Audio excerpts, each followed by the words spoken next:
I mean, again, he doesn't know who Gabriel is, right? Because he didn't come from an Abrahamic faith. The people of Mecca were pagan. Quran is mentioned, if this book was from other than God, they would have found in it many contradictions. If a book is without contradictions, that has no bearing on whether it comes from God or not. I've had phone books that are inerrant, but I certainly don't think God gave them. That we believe without understanding. The brother asked a very important question, that most of the scholars say that listening to music, watching movies, and most of the television programs, they're haram. So how can we have fun? Let me tell you, brother, at the outset that having fun is permitted in Islam as long as the fun is halal fun. That the standard narrative has holes in it. The Prophet tells us because Satan or the devil sleeps over our nostrils. Those who oversleep and not pray Fajr on time, Satan urinates in their ears. I really do. This is the only true thing you said, and you as Muslims, you are telling the truth. Shaitan, he urinate in their ears, and he sleep in their nose, and he jump in their mouth when you do yawning. For sure, this is a clear evidence that Muhammad is a prophet of God. Peace of Christ to all of you. Please invite your friends, and today we are going to show you a video of a Muhammadan who is supposedly being smart. You know, they go in the streets supposedly trying to promote this filthy cult. And, you know, when we say Islam without lies dies, it's true. So in this video here, this is an Orthodox bishop.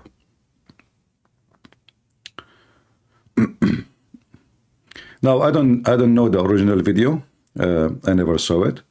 And what I know that the original video is edited by the Abdul. However, I have a link for the video I'm using, or the channel I'm using. Obviously, this is a Christian channel. I wish I have the whole video so we can laugh more. But as you see, the Muslim, they cut the video because they are very brave. You know, they are very truthful people. So listen, here, this is a commercial. Hold on, we don't want pre-commercial. Give me a second. No commercial. All those stupid things in the commercial you see. Trying to fool people with their stupidity. Money for free. You want to get money for free? That's it. The government in USA give money for free. That's it. You can make a lot of money from the government in USA for free. True story. Anyway, so here the video started. This Abdul, he approached this Christian bishop. How are you? I'm fine, thank you. Yeah? Yeah. I'm fine. I'm spreading Quran around the world. I'm a Muslim and you are a priester. And I'm actually a bishop, an Orthodox bishop. Yes. Okay, good to know. Do you have one message for us and for everybody about your religion? Can you give me one important thing? Well, the only message I could say is there's no better words than can be expressed than other than in the Bible itself. Okay. Yeah. There's, I mean, what can you say in such a short time, you know? Yeah, no problem. Yeah. I would love to share with you one message from the Quran. Yes. And it's in Arabic. You understand Arabic? No, I don't understand Arabic. Okay, just listen.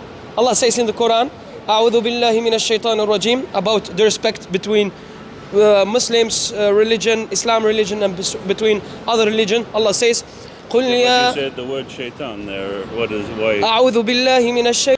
You see how they lie? He says that his verse is the one he will quote now is about respect between Islam and other religion. I mean, do you see how they lie? Do you see how they lie? So now he want to present a different image for the garbage of Muhammad. Suddenly the Muslims are people who respect other religion. This is why they destroy. You see, isn't it the Muslim they say that Muhammad, he destroyed all the other idols around the Kaaba? Isn't it him, the Muslim, they say he killed all the pagans? So how you say he respect other religion? Do you see how stupid they are? Do you see how much they're like? I never saw someone, he is Abdul, is telling the truth.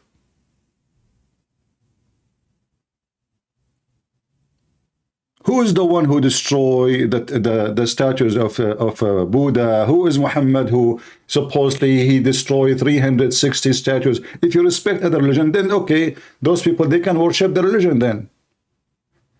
Isn't it your prophet who says, I'm going to kick everybody who don't worship Allah from the Arabian Peninsula, specifically the Christians and the Jews? Isn't it chapter 9, verse number 1 says, Bara'ah, which means I wash my hands from all agreement with you, and you have 4 months to leave the land, otherwise I'm killing you all? Do you see how they lie? This is why I say always to you, a true Muslim is a bad Muslim. A true Muslim means someone following the practice of Islam. He is always a liar. A true Muslim is not somebody growing a beard and his name is Muhammad, no. A true Muslim is someone he is practicing Islam, is always have to be a big fat liar. So this guy is going around giving Quran. And by the way, if a Muslim, he gave you Quran, especially if it's in Arabic, take it. No problem, you know. So one day if he say lie to you, somebody, you see somebody, you can show him, says open, because I'm teaching you here what the Arabic Quran is teaching, the real teaching. So all what you need to do, you save the reference I'm giving you, and you open and you say, this is what it says in Arabic, and you are a liar. So now he is going to sing the Quran for him, and the whole point of singing the Quran, he will make you think that the Quran is beautiful, you know. I mean, you see, there is something I want to show you about how Muhammad himself, he did debunk himself. I'm going to open my Skype. Actually, there is a there is a Muslim, he texted me in Patreon. And by the way, I don't know if you know, or if you believe it or not, I have Muslims who donate for me. You believe it? So this guy, he donated to me, you know. I think this is the first month. I don't know if the donation came yet or not. But he is, you know, obviously he's a donator. And he wanted to talk to me. Let me see if he texted me already.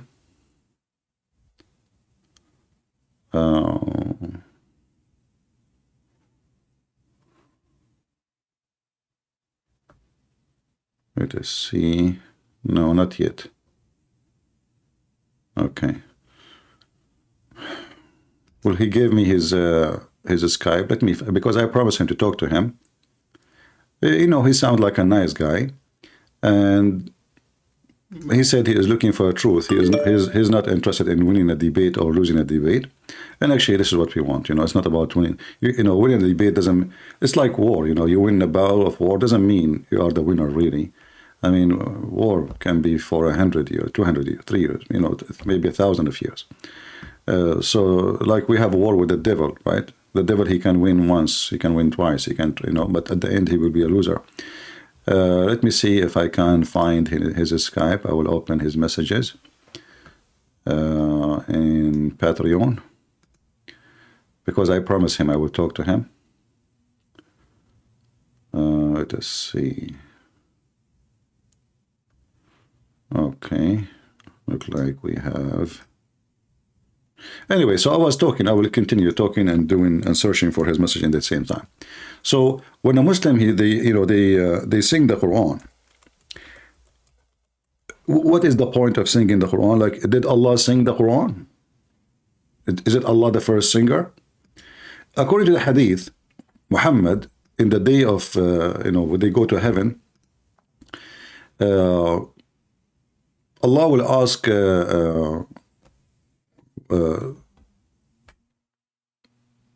David, he will ask David to come to the stage and recite the Quran.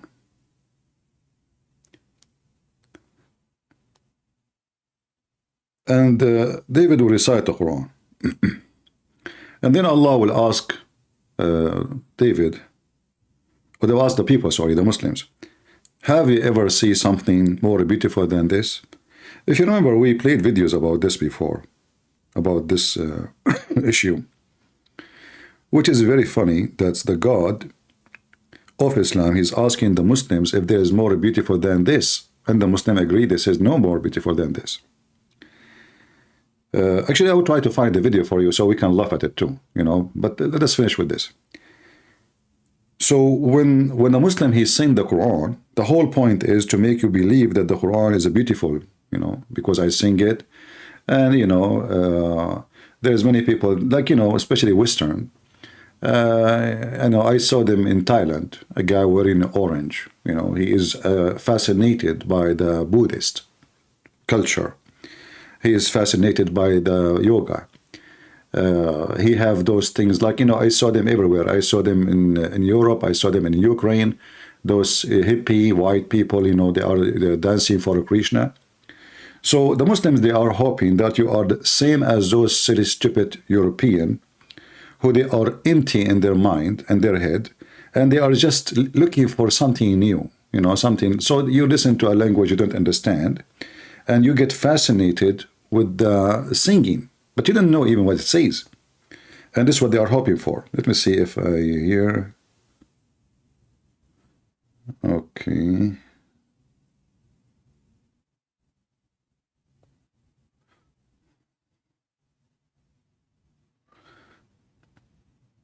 Man, this guy's Skype is long. How in the world I'm going to find him?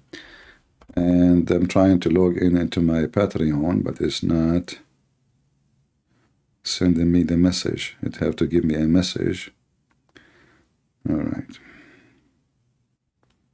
Security message. Let us try this. So anyway, when you sing the Quran, supposedly that will make a Western man, a white man, a black man. It doesn't matter which kind of man, but usually this is work with the Western, because most of other nationality, they are more exposed to different culture, and they have their own culture. So like they have, especially if you are from the Eastern countries, where you have your own way of singing, different music. So those Western, always they follow strange stuff, like when the hippie movement started, anything weird, anything stupid, there is many of the Western. I'm not saying all Western, but I'm saying there's many of the Western, they would love to join. This is why they are obsessed with yoga, and they invite someone like Sadhguru, and Sadhguru, he bring in the stage a bunch of women and boys are dancing, and the Indian music, like it's fascinating for them, so they go crazy for it, and then they join the religion. But why? Because they are not convinced of anything, but they are looking for spirituality. But in reality, they are not really spiritual people. They are empty. They have zero spirituality in their life. And here the Muslim, he's trying to do the same. He is hoping that when he sings the Quran, for someone he is a Western or European, he will be fascinated by the singing, a language you don't understand. And always if you listen to a song in a language you don't understand, like, if I listen to a song in African language, or even, it doesn't matter really what language. It's just because it is strange for me, I find it something interesting, because I'm not used to it. This is why most of us, all of us maybe, we like Indian songs. And maybe you like Indian movies more, because Indian movies is just about the music. I mean, there's no story in the story except singing and dancing. So certain culture can be fascinating, even though the culture itself deep inside is ugly and disgusting. But just because it's strange culture, some people, they find it amazing. And this is what the Muslims do. Those people do not know our culture. They don't even know what I'm saying in Arabic. So I'm going to sing the Quran for them.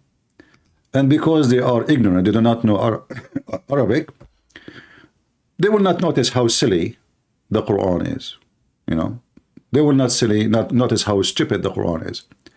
So let us, let us recite the Quran. And this is what happened now. He's going to recite the Quran. I seek refuge, I seek protection by God from the shaitan. That's what I see. And here, by the way, you see how stupid this verse, because the one is talking is Allah. And Allah saying, I seek refuge, protection from Allah, by Allah from shaitan. But the rest of the chapter he is reciting is more stupid, and we will go and we will tell you why. كافرون. So the one who made the video, he skipped this part. I will As just he said explain the that. last one. لكم دينكم ولي دين. Our religion, your religion. That means Allah subhanahu wa ta'ala shared the respect that we need to have between other. You see, there is respect. So this verse is about respect. I mean, you just called them kafirin, you liar. You stupid. Kafirin mean people who lie and cover up the truth. He just called the bishop kafir. Kafir is not an Arabic word. Kafir is an old Aramaic word, even is used in the Egyptian language. So what kafir mean is someone who cover up for something is truthful. This is why you will see many cities, like because they are unknown, they call them, the name start with kafir. Kafir. Which mean it's a little village in the middle of nowhere and nobody knows about it. This is what the word kafir mean coming from. So kafir is someone who cover the truth with lies. So he is saying to the bishop, I call you kafir and I respect your religion. He just called him kafir. So either this Abdul is a donkey or he's a liar. I chose that he is a both. He knew what kafir mean.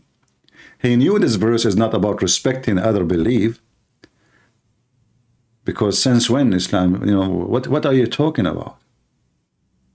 Islam is about defeating other belief by sword or by any mean. There is no respect. And this is how the only way Muslim they can fool people and make them think that Islam is a civil. You see, not long time ago, actually we have this Muslim which I promise him to, we can play the video after we finish talking to him if you want. What do you think, guys? Call him? What do you think? Call this gentleman? Because he just texted me. What do you think is better? Call the Muslim? Or continue the video or do it later? Let me know. Because he answered me, he said hi. I found his Skype and I texted him. And the chapter he is quoting, you know, is not only stupid.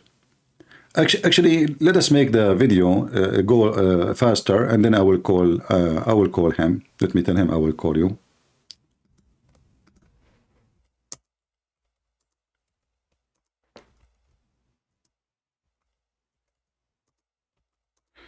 Maybe we can save him from Muhammad.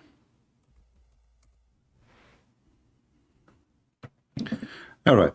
So here now the Muslim lying again and stating that Islam respect, when Islam call us pigs, monkeys, najis, filthy, we are not allowed even to enter a so-called holy land. Kill them wherever you find them. You cannot respect the Christian and the Jews specifically. But according to this Abdul, respect them. Other religions.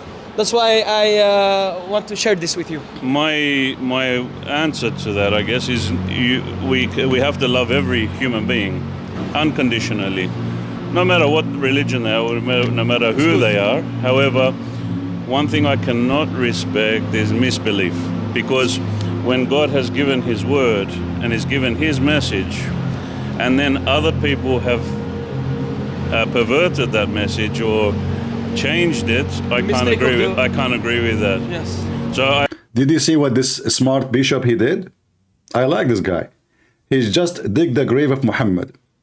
So the Muslim he was saying we respect, etc. You know, see this bishop is not a taqiyya like the Muslims. We as a Christian, we shall not lie. This is one of the commandment of God, right? You shall not lie. So say things as it is. So he just told him, well, you know, I respect, yeah, we love everybody, but I cannot respect someone who diverted the truth. He changed the truth. Talking about who? Talking about Muhammad. And this is what you will see soon. And this is why the Muslim, we do not know how much they took of his words. They took it off, all. But they left something, destroy Islam in 1 second. Just wait. Go, brother, go. in the Bible, the message in its entirety tells you, I shall teach transgressors thy ways, and the ungodly shall come back unto thee. So the biggest gift I can give to someone is expose them to the truth. Yeah. And what is your truth? The truth is, well, what God has given us, the covenant that God gave us from the beginning of time until now. Nothing's changed. And so, according to their righteousness, so nothing. See, he cut the video. See, the Muslim, he cut the video. They cut the video. We do not know what he said. He took it off. Things changed. And so, according to their righteousness, so Cowards. Cowards. Even though the bishop is speaking nicely, kindly, he did not go rude. if you're born in Islam and then you live righteous in righteousness, then God will may present himself to you and show you, for example, that Christ is not just a prophet, but he is the living God. Yes. Okay. In Islam, you disagree with that. Yeah. How many minutes? I think. See, he wanna cut him off. How many minutes? How many minutes? He's telling his friend, cut the video off. Cut off, you know. How many minutes? How many minutes? Suddenly he wanna go. Suddenly he wanna go. But look what will happen now. What will happen is very awful to Muhammad. He's asking his friend who is in the camera, charging the camera, with his hand to cut off, you know. Like, don't act like you are recording, but don't record. And you live righteous in righteousness, then God will may present himself to you and show you, for example, that Christ is not just a prophet, but he is the living God. Yes. Okay. In Islam, you disagree with that. Yeah. How many minutes? I think. Left. How many minutes left? How many left? 1 minute. Okay. This guy is buying time, you know. Suddenly he is like, you know, how many minutes? We Muslims believe in Jesus like he's a prophet, not a son of God, and also not a father. Well, we believe Jesus is the Son of God. He is God himself. We respect that. We believe that Jesus was crucified truly. He was crucified as man, not as God, as man. And he done so in order to wash away our sins. Okay, well, I respect your words, but we Muslims believe in that Jesus has not died yet. Allah put him to him right now. But even in Allah Islam, in Jesus says he's going to judge the world.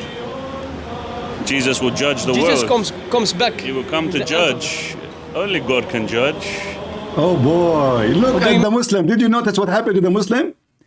Guys, look what happened to the Abdul. The bishop, he said to him, but Jesus will come as a judge in Islam. I want you to look at the eyes of the Abdul and how he is silenced. He doesn't know what to say. Not only that, he will act as he never heard of this before. Jesus will judge the world. Jesus comes back. He will come to judge. Only God can judge. Oh boy. Look at his face. Only God can judge. Look at his face. Yes, but he's not going to judge. He will come again. He cut it off. Guys, where he is going to judge? He just said where he is going to judge. Every Muslim, he knew that Jesus, how this guy, he knew that the Messiah is coming back. The same hadith which is saying the Messiah will come back is the same hadith saying he will be, the judge. Not only he will be the judge, he will be an absolute just judge. This is what happened, you know, like Mimi Hijab when he was speaking to David Wood. Mimi Hijab, he says, who said so? You God, Allah have body part, who said so? But in the speaker corner speaking to Muslims, Allah have body part, yes. This is their prophet and this is authentic. By him, Muhammad is swearing by the devil Allah, saying by him, whose hand is my life? Son of Mary. So there's no confusion about who, because he might say Isa. We do not know who's Isa. He said the son of Mary. He, Yushikna, not will soon, not soon. This is false translation. Yushikna in Arabic mean extremely, like in the corner, not just soon. Descend among you as a just judge. Do you see the word just judge? Do you see it? Both names, titles, are the names of Allah. The Muslims, Allah, he have 99 names.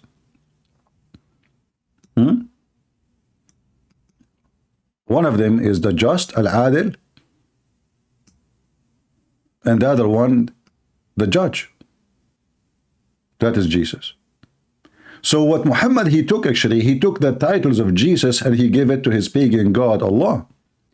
And now this Abdul, he made himself, he act as if he heard nothing. Where you get this from?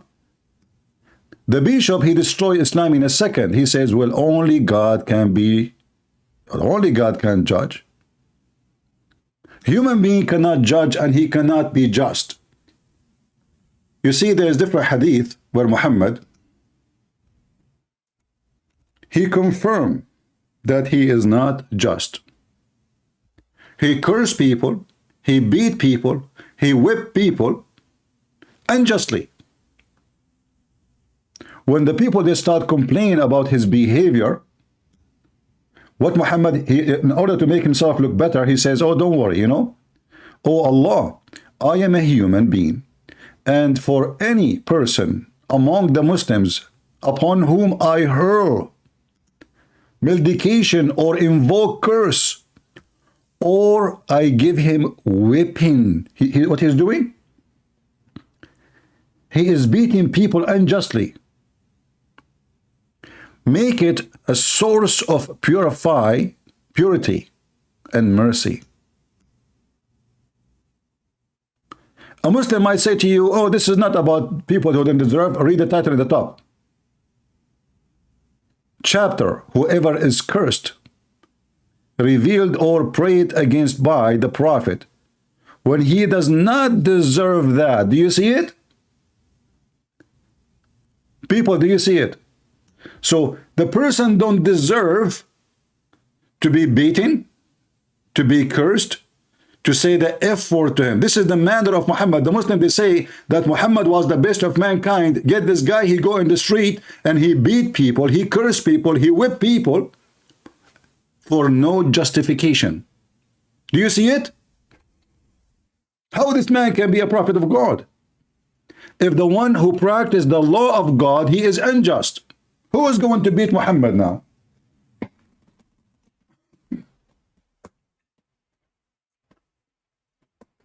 So imagine you hire a judge to be the judge of the town or even the nation. He is a supreme judge, and then he go in the street and he beat people unjustly. He whipped their back unjustly. In the case of Jesus, look what Muhammad, he said. Muhammad, by the way, he is not in love with Jesus, but Muhammad is trying to earn the support of Jesus people. So he's trying to say to them, I'm not shaitan. See, look, I believe in Jesus. But in fact, he is the devil. And by the way, by saying this statement, he proved to us what? He proved that he is a false prophet, because he said, Liyushikna, he's almost down. He's almost here. And you will notice Muhammad, he said, descend. Do you see the word descend? Who descend? That means Jesus is in heaven, right? He descend. So Muhammad here, he gave false prophecy. This is number one. Muhammad here, he confirmed that Jesus is the only just person in the whole universe. And he is the only one is qualified to be judge, because the qualification of a judge is to be just. Human being can be hired as a judge, but he is not just, because a human being judge, he judged by his knowledge. You bring him two witnesses, even if they are false, well, he judge, he just judged based on the witness statement. But doesn't mean it's true. But to be just, that means your judgment is always right. Are you with me? And here this coward, he claimed that he never heard this before. He said, what? When? Where? What are you talking about? And they cut the video. So this bishop, he destroyed Islam in a second. What do you mean he will be judged? Abdul said. What do you mean? This Abdul, who is supposedly going in the street to spread Islam, he never heard. So Christian prince, the Christians, the bishop, who don't even speak Arabic, he heard that Jesus will come back according to Muslims as a just judge. But this Muhammadan who grow his beard and he give Quran out, he never heard of this before. Can you believe it? This is why we say Islam without lies dies. It is the religion of the devil. A person who lie about his religion must be satanic. There's no way you are following the true God and you lie about what you believe. But this is what Islam teach. Islam always is about lying. Taqiyya is allowed as long the intention supposedly is good. So the Muslims, their intention is to convert you, and that is a good intention according to them, so I can lie to you. But that all refuted from the mouth of Jesus himself. He said the father of all lies is who? Is Satan. The father of all lies is Satan. So you cannot defend God by lying, which means you cannot defend God by Satan. This is who they are.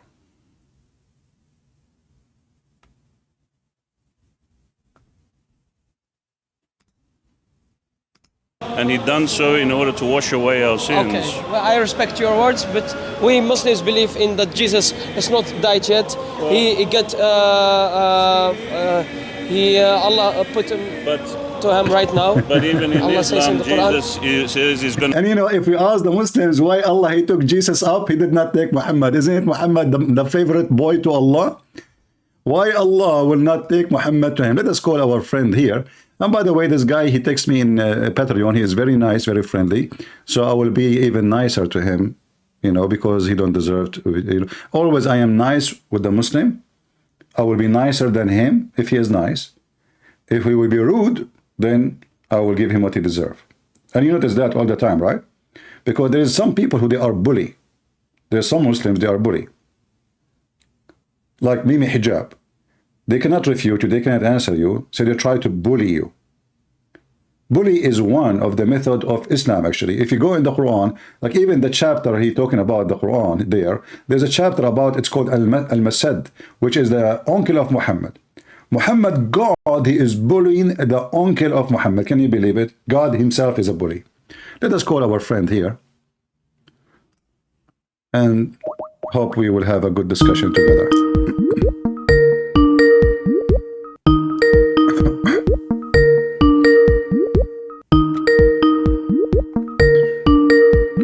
We are calling him. I hope he will answer. Hello? Hey, Christian friend, can you hear me? Yes, I hear you, my friend. How are you doing? Okay, thank you. How are you? It's good? Thank you first for emailing me. I'm happy to hear from you. And I am more happy that you are very polite, you know, from your email. I appreciate the way you spoke to me. And I welcome you here. What do you like to share with us? Thank you very much. I was just wondering, is it, you know, I've been following your challenge for a long time. Okay. And if I want to see some verses, or like if I want something in my screen, so where can I? What do you mean? You want to show me things from the Quran, you mean? No, as if I want you to put something on the screen, so I can, so in which way can I follow it? Okay, like what do you want? What do you want? Okay, we can come there. I was just wondering, like, if it's... No problem, yeah. I always, I like to put reference on the screen, no problem. Okay. But you have to tell me what exactly you are talking about. Okay, go ahead. What do you want to say? Okay, of course. I can just begin with, you know, my English is not so good. As I told you earlier, I live in a Scandinavian country. All right. To be especially, I live in Sweden, but I have an Asian background. Okay. I'm a Muslim, like always been Muslim. And lately, you know, like before I come in contact to your channel, I've been listening lots of debates in speaker corners, and it's never my intention to like prove someone wrong. It's for my own knowledge, because I've been reading Quran since I was a child. with the translation, and there are like, as I follow these different debates, there are different types of questions come up, and as I follow you, you have also, and I don't find many people could answer. Okay. So that was, I was wondering if it's better if I talk to you personally. Sure. Good. I'm happy to hear from you, and let's go straight to the questions, and so we can, get into the conversation in of course. deep. Yeah. Yes. I'm not really ready, but but I have some notes I have written for myself. The thing is, I was wondering, I've always had this conversation. Like, there are some verses in the Quran.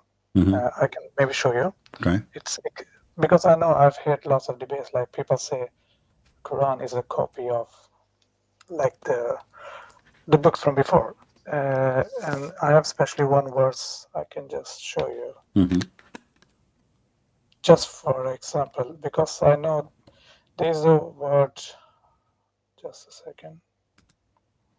Because I know you have been speaking about these words also before, but I will show you just a second. No problem.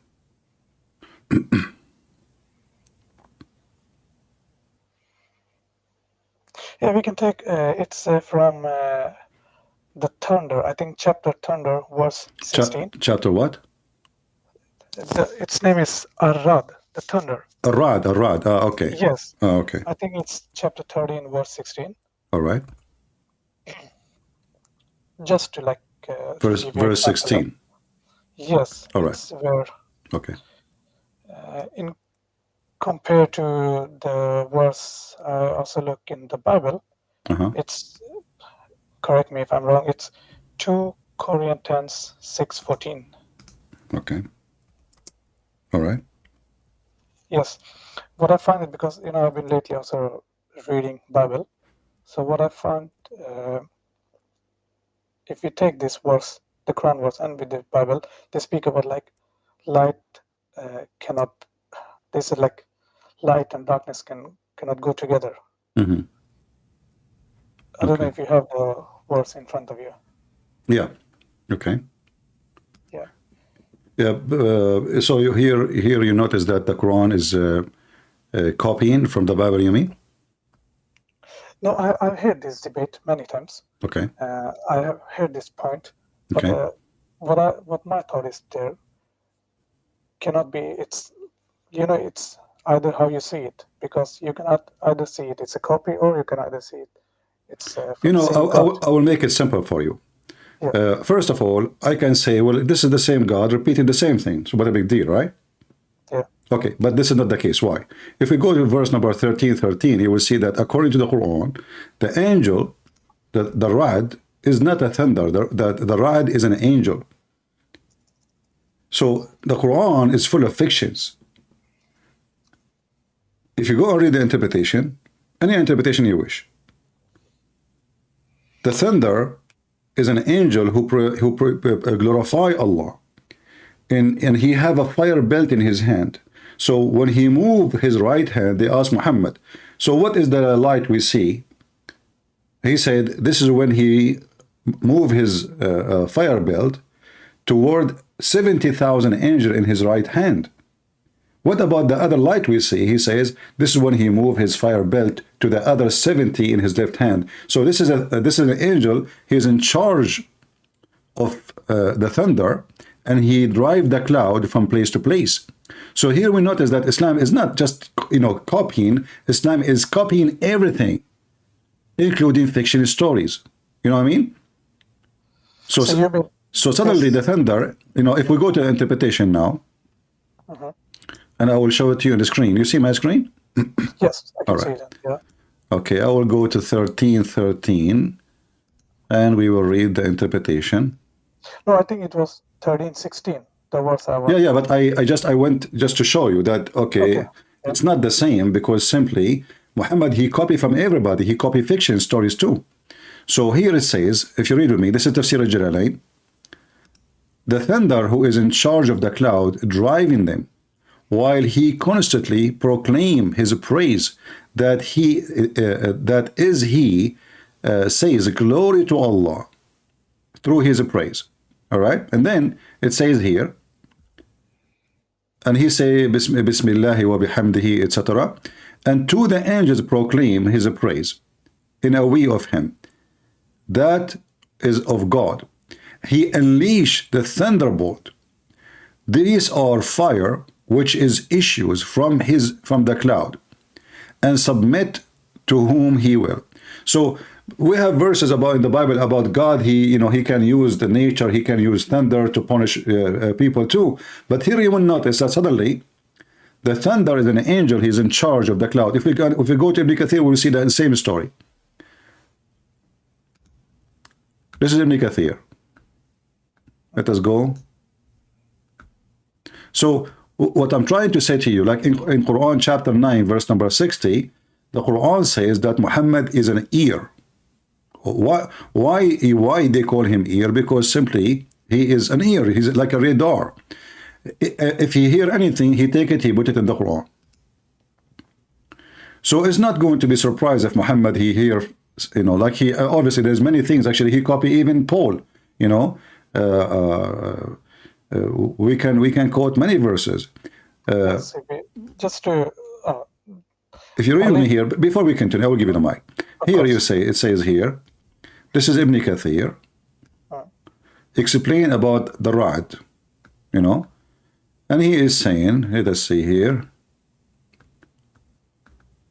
I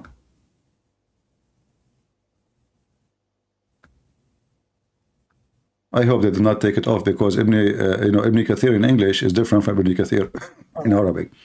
It says here. Just consider, what I'm trying to mean here. Yeah. This is not my main point. Like, it's not about the verses. What I was trying to make my point is how can we explain the verses in the Quran? Because at the same time, there are verses in the Quran where God said that Prophet Muhammad couldn't read and write. Who said Muhammad cannot read? Where it says that? But this is a story when the angel Jibril visited Prophet Muhammad. Or is it like you can... No, my friend, anyone who speaks Arabic, he should know that this is not true, because the word ummi does not mean he don't speak, he don't read or write. If you go in the Quran, in 2 seconds I will prove it to you.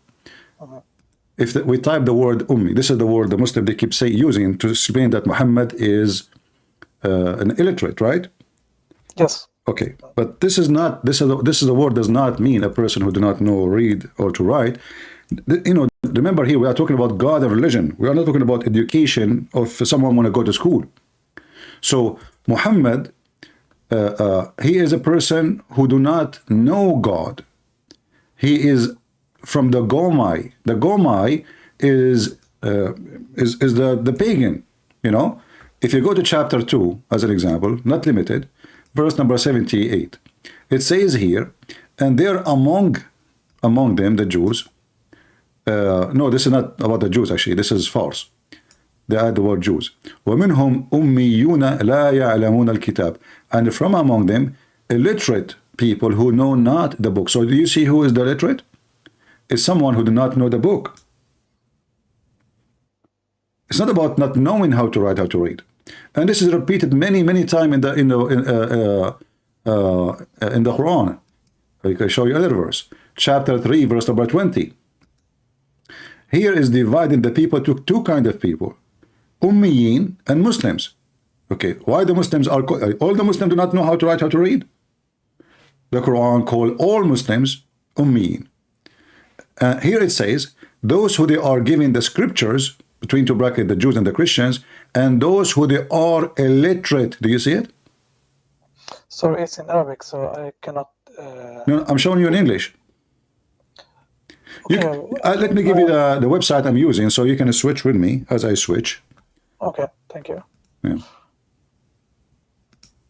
So the Muslims, sadly, they claim that they are the one who knows their religion, but in fact, we are the Christians who taught them their religion always.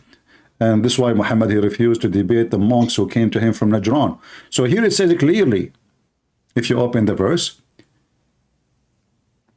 Yeah. Those who they are illiterate, between two brackets, and this is a Muslim translation, remember, not mine. Between two brackets, Arab pagans. So those who they are giving the books are not illiterate. But is it possible that all the Christians go to school at that time? That is impossible, you know. That is impossible. There's people who they are poor. There's no school actually, you know. I mean, the one who teach them usually at that time is a rabbi or a monk, the church. But no, there's no school. So the Quran divide the group of people into two. People who have scriptures, those cannot be called illiterate. Why? Because they are given a book. But doesn't mean all of them they know how to write, how to read. And the other group is the illiterate about God, about God. They are pagan. So the Muslim, they could not even find a very simple thing to explain their book. This is how I find Islam very awkward, and I wonder how in the world Islam is established and how the Muslim cannot see it. I mean, it's in front of you. It doesn't say that, or I'm making things up. Yeah, the other thing is, as I told you always, there can always be like how you see it. No. It's not about how you see it, my friend. We have to be clear here. This is how we see it, or this is how it is. It says the illiterate, who they are the pagan. So there's two groups. The people. Why the Quran is not calling the Christians and the Jews illiterate? Because they are not. They are not illiterate about God. They are people of the book. You cannot call someone he knew God and he have the book of God illiterate. So those who they are gomai, those are the pagan, are the one who they are illiterate, and that is Muhammad. Let me show you another verse. I can show you tons of verses. Not only that, even Muhammad himself, he was sent as an illiterate, as a pagan to the pagan. If you go to chapter 62, verse number 2, and let me give you the link so you can open it easy too, to make it easier for you to follow with me. Read with me. He it is who sent among the illiterate once messenger, Muhammad, from among themselves. So they are illiterate too. And he is illiterate. Do you see it? You know, I've as I told you, I've seen many debates where you have been speaking about these verses, and I've been also like following there. People say like, if we follow it as it says, of people among from themselves, in that case, it will be someone who is illiterate to someone who is also illiterate. But there's no way all the Arab are illiterate. Illiterate here is about what? About illiterate who they are not having the book. Okay, I will give you another one. Does the Quran confirm that Muhammad is a pagan?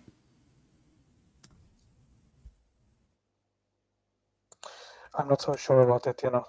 Okay, let us be sure then. In the Quran, it says,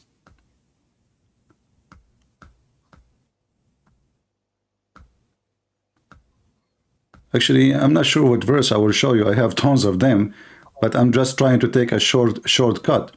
Okay. If we go, just one question, CP, so as I can follow you. So if I understand you correct, so you mean in this case that this think about that Prophet Muhammad is illiterate, it's not true. Is that what you're trying to tell me so I can understand?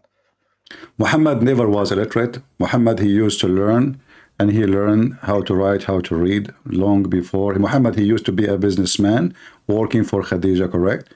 And those who work in buying and selling, they have to calculate, they have to write down notes, because this is how trade work. You cannot be a person who go from place to place and you do not know how to write, how to read. People will laugh at you. People will fool you, will scam you. So in the Quran here, in chapter 93, it says, he found you lost, not as they say here, wandering, lost, and he gave you guidance. What was Muhammad lost? What does that mean if somebody is lost?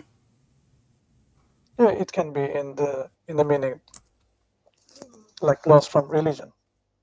Okay, but lost what? I mean, for sure not lost about finding his way in the street. So a person who followed the true God is not lost, correct? All right. But we have more verses to confirm what we are going to talk about. There's more verses confirm that Muhammad, he have zero faith in the true God, as we see here in chapter 42, verse number 52. It says, Ma kunta tadri. Here we go. Do you know Arabic? No, okay. It's okay. No problem. But I'm just, because if you know Arabic, that will make it easier for me. So in verse number, chapter 42, verse number 52, it says,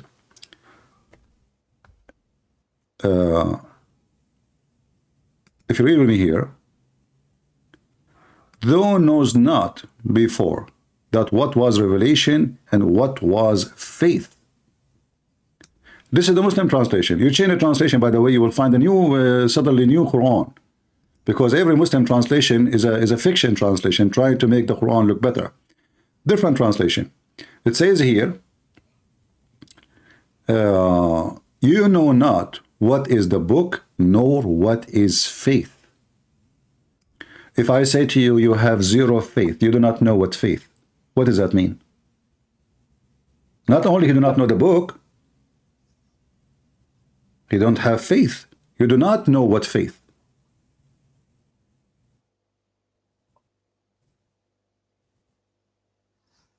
What do you think?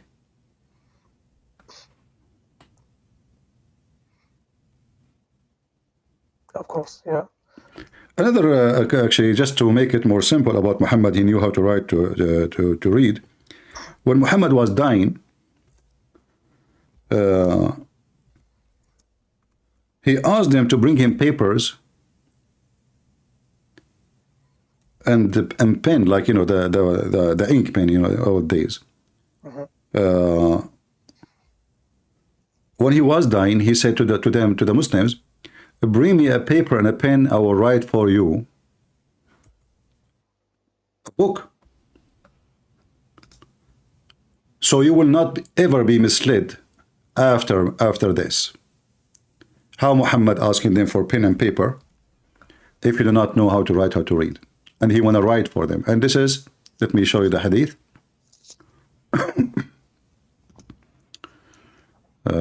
Here. You know, Sibi, what I was thinking. Okay. Do you see the hadith? Before we continue. Of course. This is Al-Bukhari. This is not any fiction, you know. This is very authentic.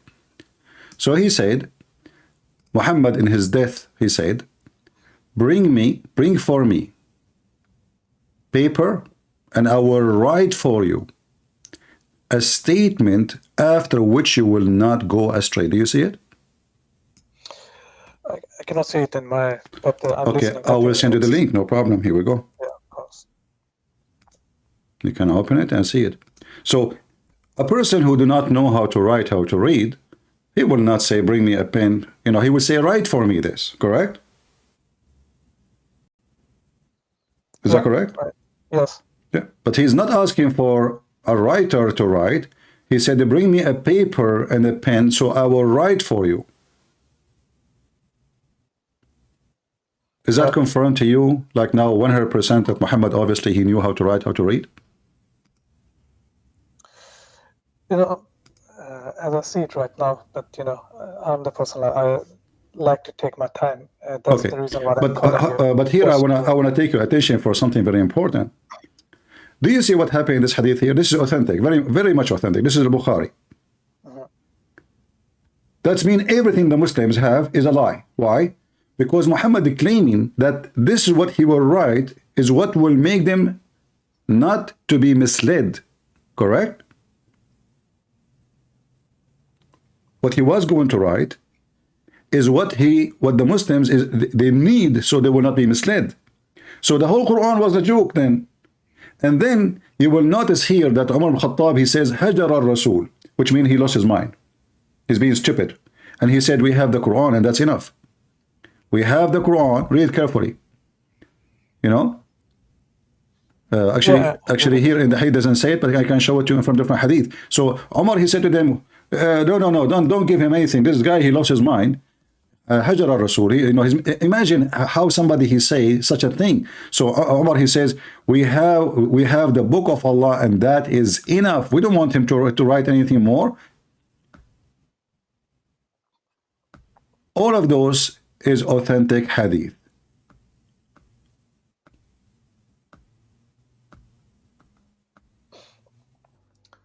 You know, CP, as I told you, as I follow your YouTube videos, then the question will be, why all this big conspiracy? You understand what I'm trying to say? Because if we also look like how many people follow Islam, you know, if you remember when I talked to you first time, I told you, for me it's more important to coming to the truth. So then it will be many questions. Okay, then why Islam is here? So what? There is atheist is here. People who worship Satan are here. Buddhism is here. You know, there's a billion, trillion religion in this earth. So what? Why evil here? Why evil is here? Why Satan is here? Is Satan is here? Yeah, Satan is. Yeah. So everybody, you know, cockroaches are here. Worms are here. So this is what the struggle of a human being is about. Is about you follow the truth, and the truth will set you free. And you have a freedom to choose. By the way, in Islam, you don't have freedom to choose because Muslims believe in destiny, which make Islam more stupid. Because if I have a destiny to believe in Islam, so what the point to convert to Islam? I did not convert because this is destiny. So Islam is backward in every aspect you can imagine. It's stupid, it's wrong, history wrong, science wrong, language wrong, the Quran full of mistakes in Arabic. And then they'd say to you, this is an amazing religion, but not for me. I find it very stupid, very silly. Same time, you know, like I'm asking you now about your logic. If this is what make a religion right, well, Christianity is the biggest belief in the world. Does that mean we are right and everybody wrong? That's because we are many? What is that? This is false. Because simply, upon the time, once Jesus have only 12 disciples, correct? Yes. So does that mean that Jesus at that time he was wrong because others believed they were way more? According to Muslim Muhammad himself, he have the first believer was his wife. So, yes. Okay, yes. Does that mean Muhammad was wrong at that time? And then when the number became bigger, he became right? So this is not a healthy logic. And speaking about Muhammad become his wife, she became the first believer as Muhammad he claimed. Do you know what happened? Sorry, I didn't hear you. The last part. Do you know what happened? Like how his wife she became like she believed him that this is an angel who come into Muhammad, Khadija. She did striptease to him. I've heard this debate when you have it. About, so here you see, I mean, this is stupid. I mean, what kind of a prophet? He himself do not know if he has seen an angel or not. And then the wife, she asked him to sit in the top of her right leg and then the left leg. And then she asked him to sit in the top of her in a sexual position, taking off her clothes. And then because the angel supposedly he cannot see the angel in the corner, she confirmed for him that this is an angel. Shouldn't Muhammad himself is a prophet of God receive the confirmation from God if this is an angel or not? His wife, who's his wife? If his wife was a pagan woman, then how his wife, she can tell him who's an angel, who's not?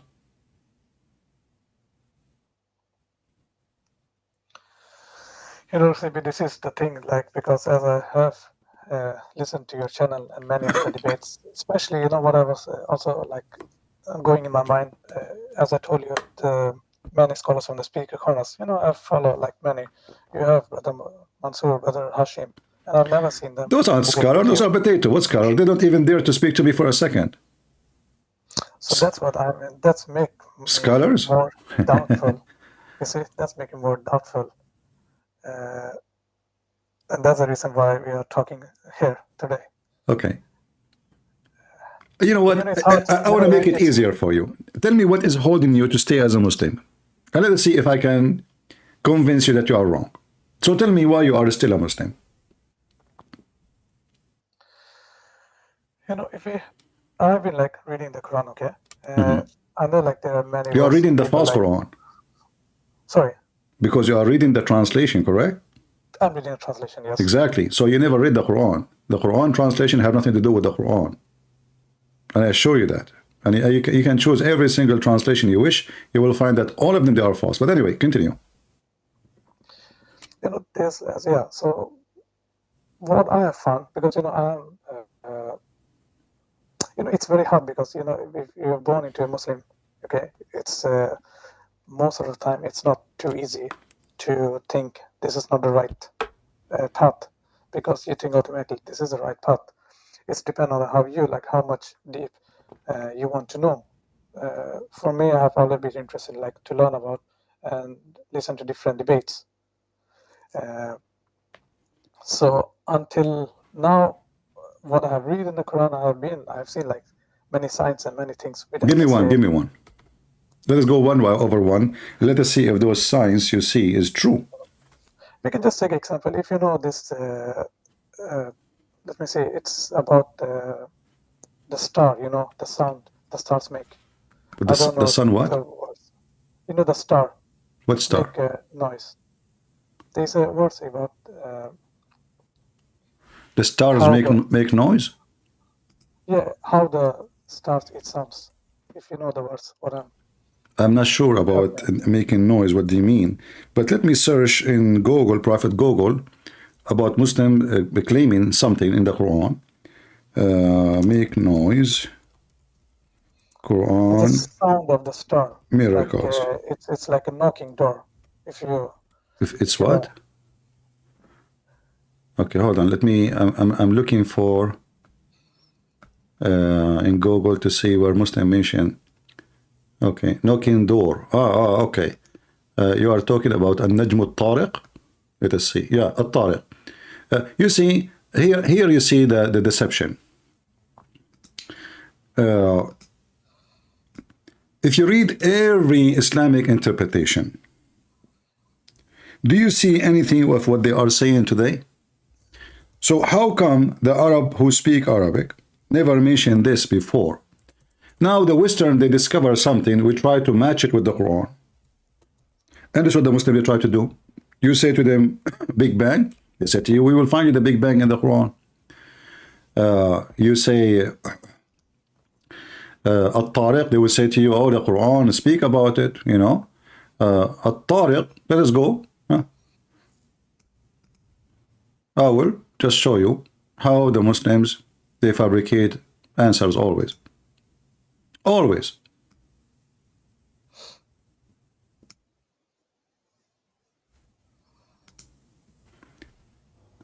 This is the tafsir. This is the government website of Saudi Arabia is not open. Let us see here. So this is Ibn Kathir, and I will open Ibn Kathir in English too. Okay. But this is Ibn Kathir in Arabic. At-Tariq is just a name the Arab they gave to the star before Islam even exists.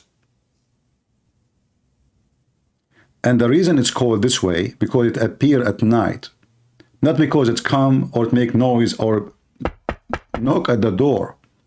So here you will see it says, Al-Qutada, إنما سمي النجم الطارق لأنه إنما يرى بالليل ويختفي بالنهار. I will use Google translation. Here we go. That's all. Have nothing to do. This is not Muhammad giving the name. This is not Allah giving the name. This is the Arab called this star. If this is true, that means the Arab, the pagan, they are the one who knows God more than Muhammad.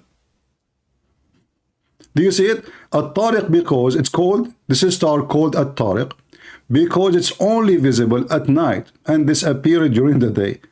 So it come to our door, but it's not knocking at the door.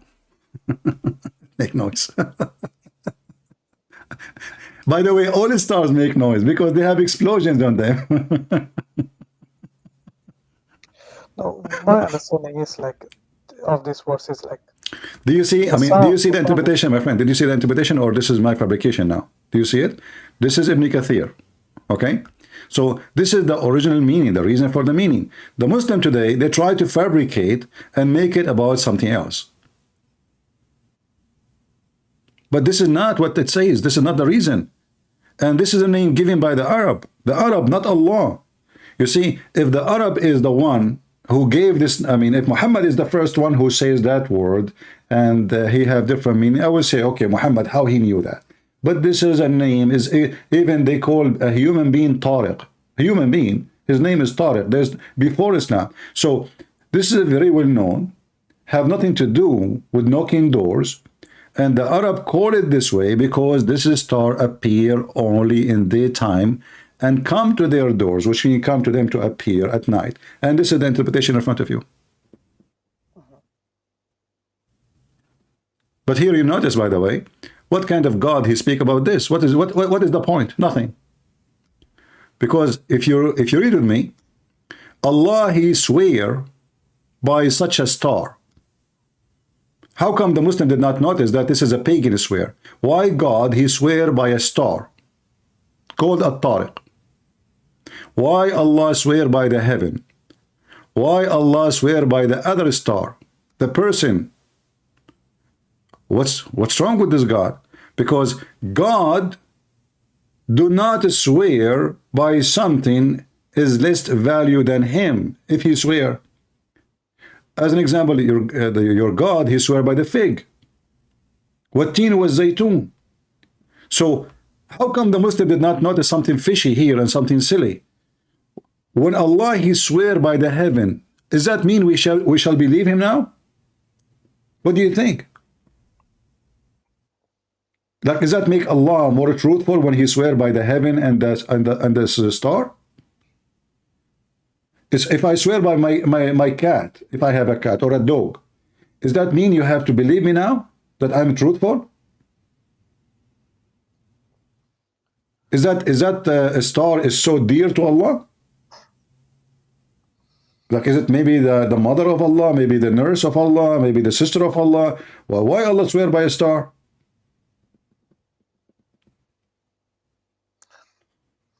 You know, it can be his creation. But the thing is, as I told you, this is not like in the details what I'm trying to say. My question is, my like, friend, our creation, Apple made the mouse, okay? So does that mean the maker of Apple, they swear by the mouse? Don't you think this is silly? So yeah, like we bring the one who started the company of Apple in the court. He have a problem. He want to prove that he is telling the truth. So he bring with him a mouse and he say, I swear by this mouse. What is this? Well, you swear by your creation. Your creation is equal to nothing. It's your creation. A person, he swear by something like big in value. Big to whom? Isn't you Muslim? You say Allahu Akbar. What Akbar mean? The Muslim, they say Allah is a greater. So, which is false, by the way. Akbar does not mean greater. Akbar mean bigger. But we will go with that. So, how the greater swear by the less great? He is the greater. you see, CP, this type of questions, what I'm trying to say is I'm not suitable to answer because I'm not into, as you say, I'm not like... I'm not asking you, my friend. I'm not asking you to answer. I'm asking you to think with me. You see, I'm not expecting you to answer, but I'm expecting you as an adult, mature, seeking the truth, to think. Why God when I swear? Like imagine a God, you know, that you are watching a movie about God who is so powerful, etc., and then he swear by the turtle. It can be a saying, you know, like if it can be okay, hold on, just to show you, before you continue. If you go with me little bit, you will see something very stupid. According to the Quran, it says here, يخرج من بين خلق من ماء دافق يخرج من بين الصلب والترائب. According to the Quran, the same chapter, verse number 6 and 7, the sperm come from the man and the woman. The woman's sperm coming from her ribs, and the man's sperm coming from his backbone. But both are wrong. Do you really believe? I mean, do you need even to be genius to know? Do you really believe that women have a sperm and it's coming from their ribs? What do you think? No, I've listened to it before, and that's the thing, because there is the reason why I need to understand, and people normally don't knowledge these things. That's the reason, like because I've been also in contact with some Muslims, and you never get to these things, and the reason is also you never get to ask like this kind of question because you are not, how do you say it, like you're not really in details when you just come to the Quran, which can be also wrong because no, hold on. You see, focus with me for a second, please. Listen, as long we mention the chapter, can we mention other verses in the chapter? How come the Muslim they saw the chapter speaking about the star is called the Tariq, which is funny, but how come they did not see that the same chapter is speaking about a woman, she have a sperm coming from her ribs, and the man have a sperm coming from his backbone? How come they see something, they did not see the rest? Because the rest is stupid. This one, we can fool people with it. Read with me. This is Ibn Kathir. Do you see the screen? Yeah. Okay. Ibn Kathir, he is explaining the verse. So you will see it's not my statement about the sperm of the women. By the way, women, they are lying to us. They claim that they have breast, but those are not breasts. Those are breast testicles. Because obviously they have a sperm according to Allah and coming from there. At-Tara'ib is not only the ribs, it is the top. You see where like, you know, if you put your finger between your two ribs meet in the top, right away in the top, like next to your neck, you know what I mean? There's like a hole. The women, their hole here is deeper, right? This is Tariq. So according to the Quran, read carefully. He created you from gushing forth, meaning sexual fluid that comes out, burst forth from the man and the woman. Human being created from sexual fluid coming from the man and the women. Not the man only. The women see have sexual fluid, which will make the baby. And thus the child is produced from both of them by the permission of Allah, for sure, by permission of Allah. Are you kidding me? And then, meaning the backbones of the man and the ribs of the women. Do you see it? Let me zoom in.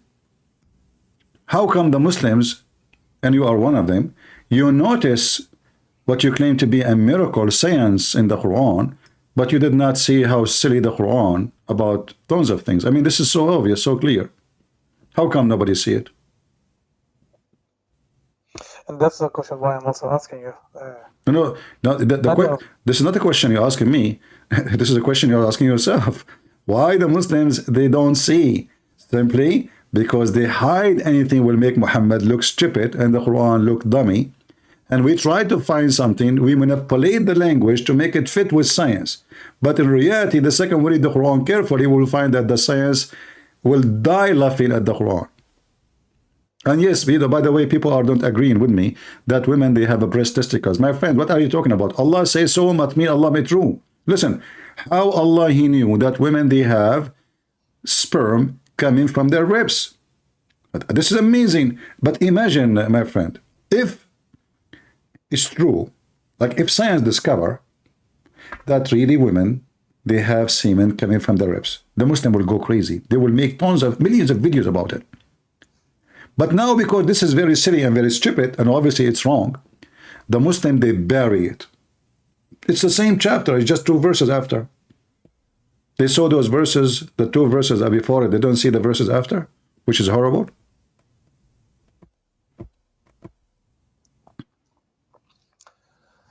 That's the confusing part, CP. That's the thing. As I told you, I don't find this answer. No, there's an answer. No, you see? I promise you I will speak nice to you, correct? Yeah, of course. No, okay, but don't be upset from me. If I say to you now you are deceiving yourself.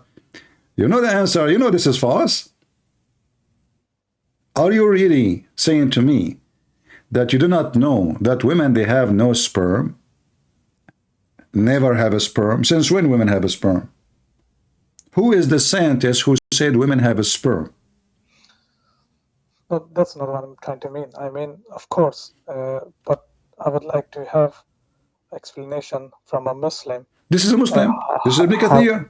How they... My friend, today Muslims, they fabricate. You see what happened? What happened?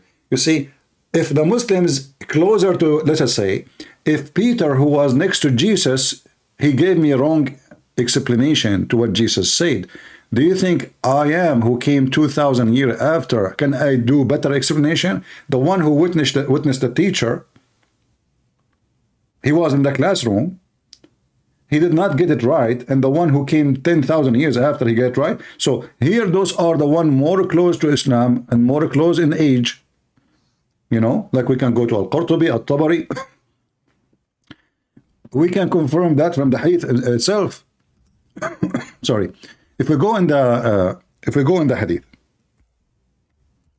is it possible that Muhammad himself, he got the interpretation wrong? No way, you know. According to Muhammad, the person, every one of you, will be collected as a semen in the womb of his mother for 40 days. Which scientists can say so? According to Muhammad, when after the baby is finished, the angel, he asks Allah, shall she be a female or male? Now the baby is completed. The hadith in front of you. It says here, when a drop of semen remain in the womb for 40, Muhammad, look, Muhammad is he's so honest. He's not sure, like 40, 45 days, night. The angel come and say, oh my Lord, good or evil. So you see the destiny here? This is another form of stupidity. So according to your prophet, the woman, she kept her semen, the semen from the man, in her womb for 40 or 45 days. According to science, semen can live maximum 5 to 6 days. So which one is saying the truth? And this is authentic. This is very authentic. So if I want to keep saying to myself, well, I'm looking for answer, the answer in front of you, Muhammad making things up. There's no way. Okay, who is the one who taught Muhammad this information? Did he go to school? You told me that Muhammad did not know how to write, how to read, correct? Yes. So where he received this information? From the angel, correct? As I say, this is hard to answer, as I told you. No, it's not hard. You are, you know, I'm just being honest with you. You are afraid. You are afraid. No, it's not hard. You are afraid to say, I agree with you. This is stupid. You are just afraid. It's not about hard answer. No. You know the answer already. You know that this is false. No, I'm not saying it's not true. But what I'm telling you, when you have, because if I'm grown up in the religion, it's hard for me to caution it over a day. Like I can have some thoughts, but it's hard for me to accept it. As I told you, I need to have my time. I'm not asking you to leave Islam in a 2 seconds. I'm saying, do you agree this is wrong or not? Yes, from the explanation, what I've seen here. No, not explanation. You read it. I want you to read it, not me. Okay, is it wrong or right, according to your understanding? It's wrong. Okay, so I do not. That's it. So Islam is wrong. This is the most authentic. This is the Quran. This is the Hadith. So what we can do more? So this is going to be from God. You are out of Islam already. As long as this is wrong. Well, this is wrong. You mentioned to me the star. Okay, is the sun is a star? Is it? Sorry, CP. Once again, I didn't hear you, the last part. You mentioned to me the star when you mentioned chapter 86. Is it, but I'm saying to you, is the sun is a star? The sun is a star, yes. Okay. So when the Quran says that Zulqarnain, he found the sun set in a murky water, and the Muslim, they try to cover up what the Quran is saying. What do you think about that? I've heard the explanation. They are speaking about like if you are in the beach and if you see the sun is going down. So I like what you just said. Where is the beach in the verse? That's the explanation what I have heard. No. You see, who care? They are liars. Do you see the word beach? It says spring. Have you ever heard of a spring have a beach? No. Okay. So where the sun set? You know, you talk to Zakir Naik, we say, you know, when you go to the ocean, you see the sun is going in the water. You think that the water, you know, the sun is going in the water. But in reality, the Quran is not saying that. It's saying from the appearance. What appearance? It's Allah talking. It's not even Zulqarnain. Allah saying he reached the sitting place of the sun. he found the sun sitting in a spring of bloody hot boiling water. There's no appearance. This is not from his, the way he saw. No, he found it. And there's a spring of water. There's no ocean. Do you see the word ocean? There's no ocean. So they lie. They add ocean. They change the word spring into ocean. They add the word from his, prescription. Like, what the heck is that? I mean, the verse is so clear. Allah is talking. They ask Muhammad, the Jews, they made fun of Muhammad as usual. They want to get him busted. They said to him, Muhammad, tell us about the prophet Zulqarnain. Muhammad, he believed in that he's a prophet. So now suddenly he became, Zulqarnain become a prophet of Allah, and Allah sent him in the earth, and he made him establish kingdom, etc. But this is fiction. The story of Zulqarnain, Muhammad is copying from it, is a story written by a person from Syria. It's a fiction story about a real person. There's many stories. There's many stories about, like, you will find a movie about president, etc. In his time, there's terrorism. Terrorists, they are coming to kill him. The president is real. The name is real. But all the rest of the story is fiction. And this is exactly what happened. So now they are asking you, Muhammad, Allah speaking, about Zulqarnain. Say, I shall recite to you something of his story. Who's talking? Allah. So the one is saying, until he reached the sitting place of the sun, which is stupid to say, because where is the sitting place of the sun? So what the Quran making it clear that there is a place where the sun set, and then he found it sitting. There's an idiot, his name is Fifi. He said that the Quran said that he found the wall as it was going to fall. Found the wall, that means he found a real wall. So he tried to fix it, he make it more blind. As long as you found something, it's a find. It's not a mystery. It's not a fiction. I found.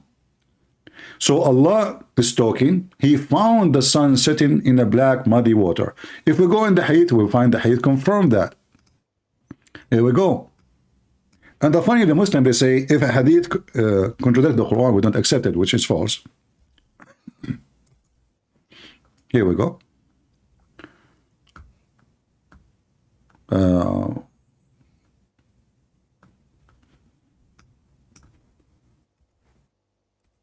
This is Muhammad explaining where the sun set.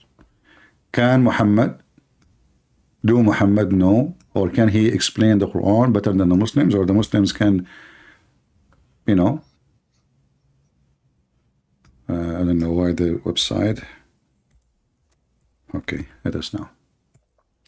All right. It is saying, here we go. This is an authentic hadith, sahih in chain. There's nothing wrong with it. I was sitting behind the Messenger of Allah, who was riding a donkey, while the sun was setting. He asked, do you know where this set? I replied, Allah and his apostle know best. He said, it's set in a spring of boiling water, not warm. Translation is false. This is Muhammad. So you say to me, you heard the translation or interpretation for it. And all of them, as you said, it's appearance from his perspective, correct? But as you see, Muhammad, he's confirming now. This is nothing to do with Zulqarnain now, no more. He is telling him where it goes.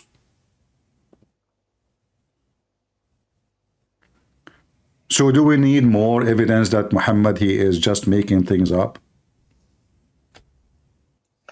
CP, okay, for a moment, just let's say like I'm doubtful about it, and then the question will be arise, okay, what is a true religion, First of all, there's no true religion.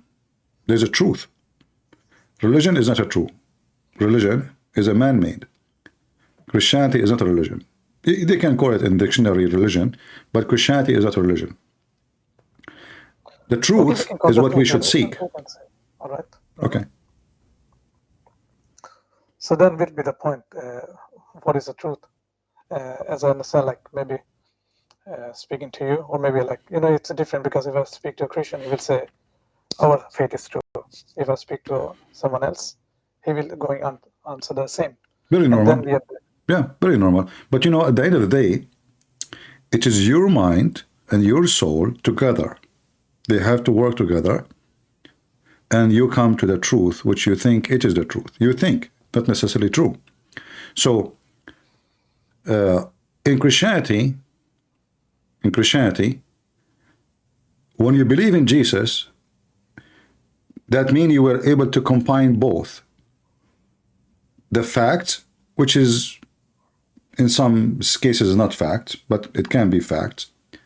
It depends how you see it, and your spirit. So in Christianity, both of them, they have to come together and to accomplish a belief. And that belief, when it happened, then you will know if it is really true or not. How? The Messiah, he said, search the truth and find it, and the truth will set you free. So when you find the truth, you will examine something special. You will be set free, which means you will examine different life and different experience of life. So this is the proof. Because I can say, okay, I want to become a Buddhist, but still I am confused. I mean, it's just fictions and ideas and philosophy. Your soul, you don't have a soul. You are the same as a tree. You are going to come back again as a cockroach or a cat. It's just tons of fictions and confusing stories. But with the Messiah, as the Messiah, he says in John, the truth will set you free. And how the truth will set you free? You will become a new person. So the Messiah, he mentioned, you will be born again. So this is the only proof you can witness, because everything is an idea. Heaven is an idea. It can be true, it can be false. God is an idea. It can be true, it can be false. Everybody who have religion have God. Satan is God for many. So money is God, sex is God. Everybody have his own God or gods. It's an idea. You believe in it, and then that's it. You are following it. But in the case of the Messiah, you will notice something will change in your life. If somebody convert to Islam and he is a really, really truthful believer, he will become a terrorist. So change will follow if you believe in something from your heart. A person who really convert to Islam, he have no choice but to hate everyone as a Muslim. You see all those videos made by, you know, some, they do Dawah, like the guy we were playing his video saying we respect the religion. We know that this is false. So the most common thing you see from those who are Muslims is they do lie. And the most common thing you will see from those who believe in Jesus, they cannot lie. They cannot. So when you see somebody saying you cannot lie and you belong to me, the father of all lies is the devil. And then you see someone like Muhammad saying you can lie to your friends. The wife, she can lie to her husband. The husband can lie to his wife. You can lie to your enemy. So who's left? We establish a society of everybody lying to everybody. And what is the point? Corruption. Because this is what lies do. Corruption in earth. When Muhammad, he say, or the Muslim, they say, that the Prophet have 16 privilege. One of them, if his eyes fall into a woman, her husband must divorce her so he can have her. And then we see what Jesus said is totally the opposite. Totally the opposite. When David, he took a woman, he married her. How he married her? He sent her husband to war. He liked the women. So the husband died at war so he can marry her. God condemned him. God destroyed his family. God even caused even his son to die. That is the difference. So you have a God is the God of the is a devilish God in Islam. And in Christianity, you will see dignity. You will see the top of ethic. Actually, you cannot find, and I challenge anyone to find someone is extreme in ethic as Jesus. I mean, he make it so hard for us as a Christians. A question there, CB. I can just have some few questions regarding Christianity. First of all, what I was wondering, what makes Christianity true? And what I mean in this sense, the Bible you have, because you maybe probably I've also heard like Bible is corrupted. As I told you, I'm not so into it, but we have heard this argument many times. And what I'm thinking, it has come from something. Like people cannot make these things up. So then you need to discuss, like, because I know a little bit, like the author of the Bible, or like especially the New Testament, it's unknown. Who said that to you? Who said that to you? So why we call them the Bible of John if it's unknown? Why we call it the Bible of Luke if it's not known? We have names for them, so how they are unknown? What they say to you about unknown, they say the copy of the copy of the copy, but they are known. So when the Christians, when the first time the Christian they have, let us say, an expensive book, is when the Roman king become a Christian. Before that, those are poor Christians, they write in a very cheap material. And those cheap material will be destroyed by time, even if you put them inside the glass. But there is nothing true about saying unknown. What we have is the copy of the copy, even according to the most people who they criticize the Bible, like Bart Herman. He says there's no book in the world have confirmation and evidence as the Bible. This is number one enemy of the Bible. And he's an atheist. We have tens of thousands of manuscripts. So when they say that to you, is a lie. Secondly, Christianity is not even the Bible. Because remember, the Word of God was not a book. Jesus, he spoke. He did not write books. Do we agree? Okay, yeah. And when Jesus in Matthew, he said, heaven and earth will pass away, but my words will not pass away. He was not talking about just a book. He was talking about his words. So the true God always will preserve his book, will preserve his word, and nobody can conquer it. And he promised that heaven and earth will be destroyed. And those who they claim that the Bible is changed, well, they have to provide evidence. Or what they say to you, well, we find a copy. Here, the verse here, it looks different from this verse. But that will not change anything, because the Bible written in many languages, in many ways, and some books are destroyed. There's leftover. There's a page over. There's 10 pages left. There's some books they have 100 pages left. So when the translation of the Bible is updated, you will see they are not denying what was, but they are confirming what was there. Because the more we discover manuscript, the more it's confirming what we have, not the opposite. As an example, there's a translation, like international translation, which is taking some verses, and they claim that those they could not find them in a certain manuscript. But this is a false argument, because simply, who said that it should be in everywhere? Those people, they write down from memory, and those people, they write down by hand. So if you write down now, like now I wrote 4 books. After I wrote them, I had to do recorrection many times, grammar, words, even numbers. You know that people, they do book editing, correct? Uh-huh. And always they find that after they write, there is an error in the writing. So those people, they are writing with your own hand. Yes, the Bible is so accurate. Today we are writing with computer. We can find now how many words in my Microsoft Word I wrote. I can find where is a word is written exactly by one click. Still we have errors in the book we write. But in the Bible, which is written by hand, by a very cheap material, still all books around the world, they are agreeing about everything Jesus did. So all Christians around the world, the Ethiopian, the Indian, Christianity spread all over. And there's no form of communication, which means the one who lives in India, he cannot communicate with someone who lives in Ethiopia. This is now, we can communicate through the internet in the speed of light, if you say. But before, it's impossible. Yet, the church who established in Mumbai, in India, more than 1,400, 500 years ago, or even more. And the church was established in Ethiopia. They are not different. Both of them, they have the same scriptures. The Messiah was crucified. The Messiah said that in the cross.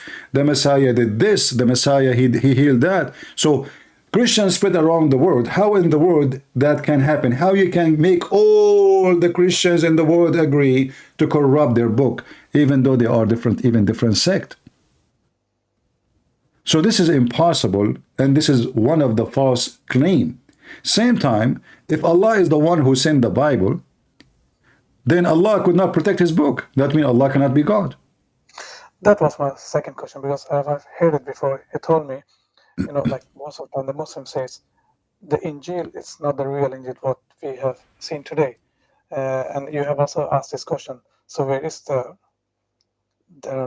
real Bible? And why is it not protected? So that was also why I'm learning by myself, because it's a good point, which you point out. The Quran says, لا مبدل لكلمات الله. Nobody can change the word of Allah. The Muslims, they say Allah, he meant only the Quran, but he did not say that, you know. So they false fiction. However, we don't believe that the Bible is coming from Allah anyway. But this is the hypocrisy of this religion. When they want, nobody can change the word of Allah, and that is the Quran. But why God would not let all his book corrupted and keep only one? Is he stupid? Is he mental? Do Allah discriminate between his books? What do you think? No, but there is an explanation in the Quran that the Bible were corrupted, and that's the reason why. Quran No, nowhere in the Quran it says the Bible is corrupt. That's a lie. In fact, the Quran says the Bible is not corrupt. If you go in the Quran, you see, not only the Quran saying nobody can change the word of Allah, as an example, chapter 6, verse number 34, chapter 6, 115, etc. You will find the Quran saying clearly that when Muhammad he came, he confirmed what is with us now.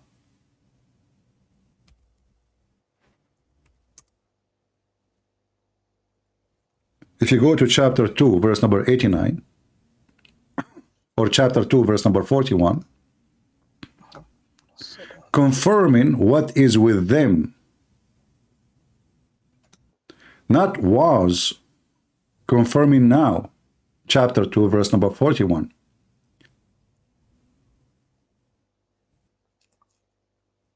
Because there was one question. I remember, correct me if I'm wrong. Yeah, but do you see it says confirming what is with you?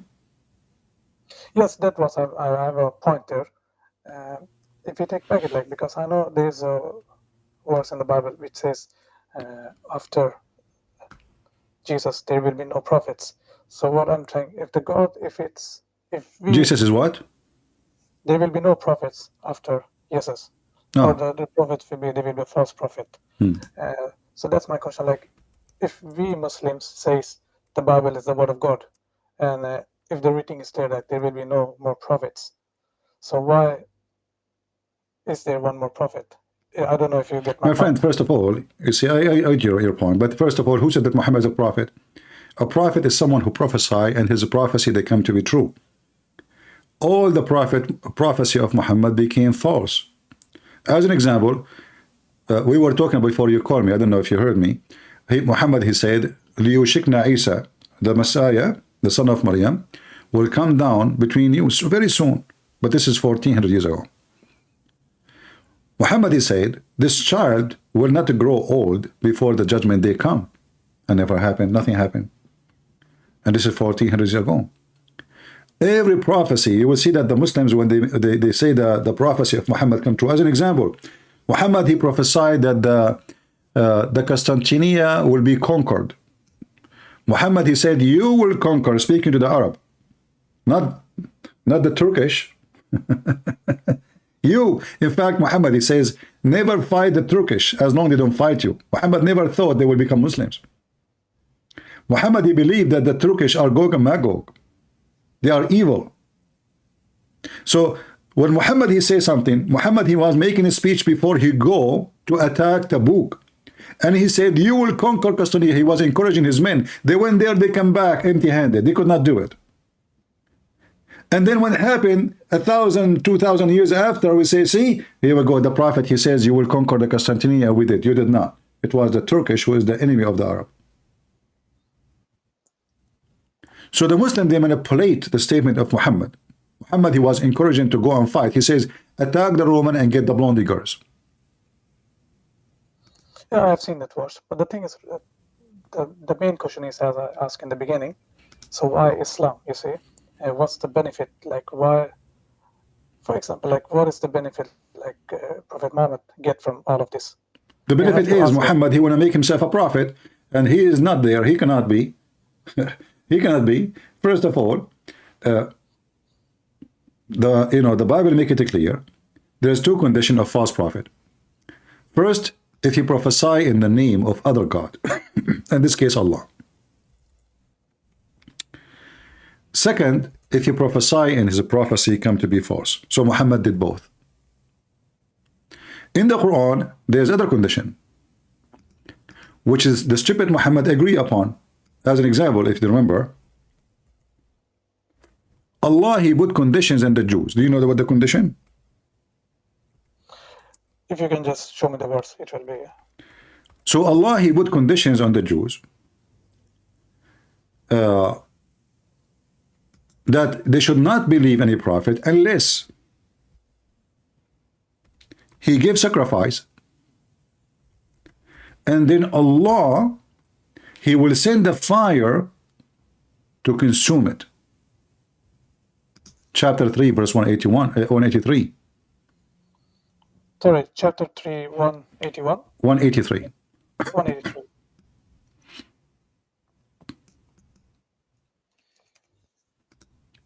You will notice here that Muhammad, he did not say this is not true. He agreed. Okay, so why they will believe in him? If Allah himself, he put a condition, read carefully.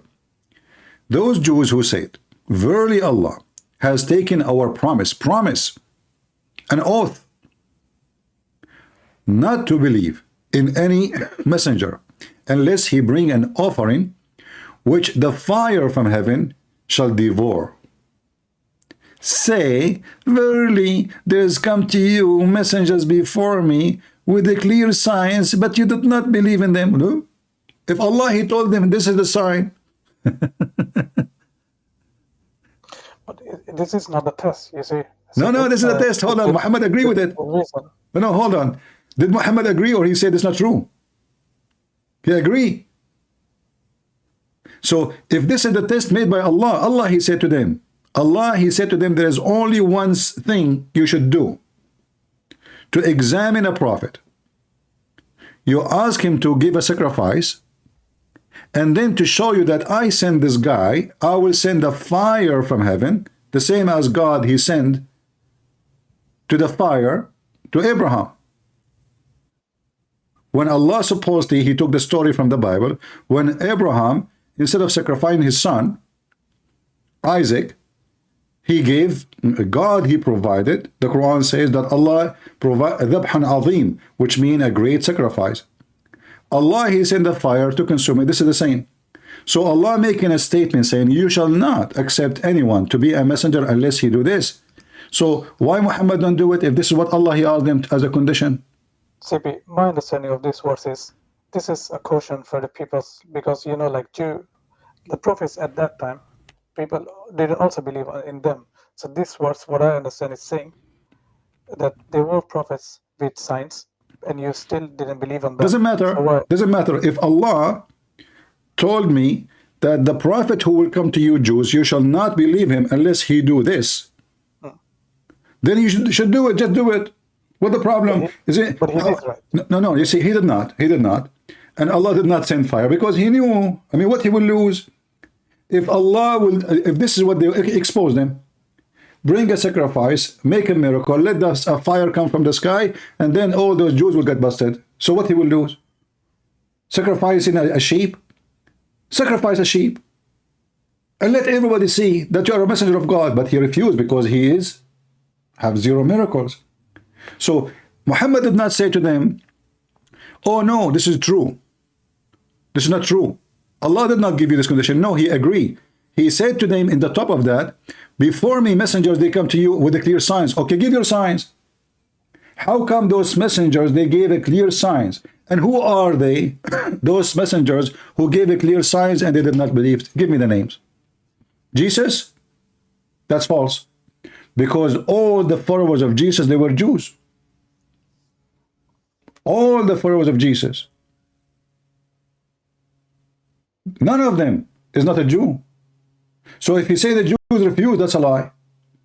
If you say the Jews refused the miracle of Jesus, this is a lie.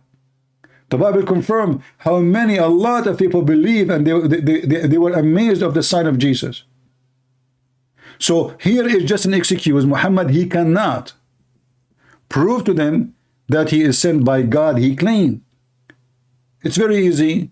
Slaughter a sheep, make offering to, you know, how come Allah is ready to send the fire in the story of, you know, the story of the children of Adam? Yeah. Okay. You mean the, yeah. Yeah. In the story of Adam, the kids, they want to have sex with their sister. I mean, so Allah, he have time to send fire just for the sake of a guy who want to have sex with his sister. And they give sacrifice in chapter 5, verse number 27. Very funny story. But Allah don't have time. Maybe he's out of gas. He cannot turn the gas on. Maybe his matches are not there. So as long as you made the condition is to send the fire, we'll send the fire. Do it. Get them busted. Did Jesus say to the Jews, oh, there is messengers before me, they made a sign, I will not give you any more signs? Or Jesus was a miracle machine. Wherever he go, he is doing miracles. As you say, this type, I need to have more time to, because I haven't read the Bible. I can only speak for myself what I've seen in the Quran. And the points which I have, I was not really prepared. The verses I would like to talk to you. But as I told you, I've seen your many lives and I have seen the questions you have. And I still don't find those answers from what I hope from others, scholars, as I mentioned, from the people from the Speaker's Corner. And I don't understand why. My friends, speaker corners, they are not scholars, they are potatoes. They are a bunch of dummy making business. No, and that's why they don't dare to talk to me. People don't debate you because I see a lot of them, the people who you are in debate with, like, I don't find it so fruitful, you see, because it's more of denial. It's more like I want to win. But for me, it's more important, like, to accept if something is wrong and like to see the truth. Yeah. So that's what I'm missing from the debates. And I'm here trying to help you. You see, I'm not against you as a person. I understand your struggle. But as you see, if Allah, he gave, I mean, this is very simple to understand. If Allah, he gave them a condition, says, hey, listen, Jews, don't accept any messenger unless he do this. So what is their fault? It's like, you know, your mother, you are a kid. She said to you, hey, honey, mom, don't open the door to any stranger unless he tell you this word. That word is specifically. So you will not open the door, correct? So here actually the verse here proving that the Jews are not bad people. They are just obeying to God. And they are saying, okay, hold on. We are not refusing you. We did not. Do what God, he told us to do. That's it. All what you need to do, bring a sheep, slaughter the sheep in the name of Allah. And then Allah will send the fire. And then everybody in town will witness. Amazing miracle. How fire come from heaven, consuming the sheep. And then everybody will praise God. I mean, is it possible that all the Jews, nobody will believe? Don't you think this is the story here is stupid? You know, don't you see that somebody, like the Muslim, they go in the street, having a conversation with the guy, after 10 minutes, he became a Muslim. Is that true? You saw the videos, right? I've seen some couple of okay, videos, yes. So how about fire come from heaven in front of your eyes? Is it possible that all the Jews witnessing, not even one will believe? Do it. He cannot do it. And the Quran confirmed that Muhammad has 0 miracles. This is why if you type the word ayah, you will find that all of them about what? Muhammad, he don't have any ayah, he don't have any sign. Never, you know. Ayatun min rabbihi. They keep asking, how come he don't have how come their prophet he don't have any ayah? All the prophet they have miracles. They say, if just one sign sent down from his Lord, say Allah's Allah certainly able to send down signs, but most of them don't know. Like, what do you mean you don't know? Just do it. Look at this answer. They are saying to him, just one sign, they are begging for one miracle. If one miracle come down from his Lord, this God who keep talking about, say to them, Muhammad, Allah can do miracle, but you don't know. Look, what does this have to do with the challenge? Imagine I come to people, I say to them, I'm prophet of God. Okay, prophet of God. You see, miracles is given to prophet for what reason? So people believe them, correct? That they have a superpower with them, supported by someone, must be God, correct? A prophet, when he do miracle, is not doing a show. This is not a circus, correct? So he do a miracle in order to confirm that he have a heavenly power in his side to confirm him. But this man, he cannot. And then you will find the Muslim, they wrote in the hadith hundreds of miracles. The prophet is speaking to the lizard saying shahada, the tree walk, and they trees convert to Islam. Okay, as long you are saying that those people will not believe, and they are asking you for fire, how come you speak to the lizard? But this is in the hadith. Those are fabricated. Those hundreds of years after Muhammad's death. If those are really happened in the time of Muhammad, they will be in the Quran. How come the Quran speak about every single miracle of Jesus almost? Making the blind see, raising people from death, walking and feeding thousands of people. I mean, endless number of miracles. He can tell you even what you had in your house. He can read your mind. And then the Quran never speak about anything. The only miracle the Muslim they claim about is Al-Qamar in the Quran. But this cannot be a miracle. Why? Because this is a false prophecy. Muhammad, the splitting of the moon? The splitting of the moon. Yes. Okay. The chapter of the Qamar. The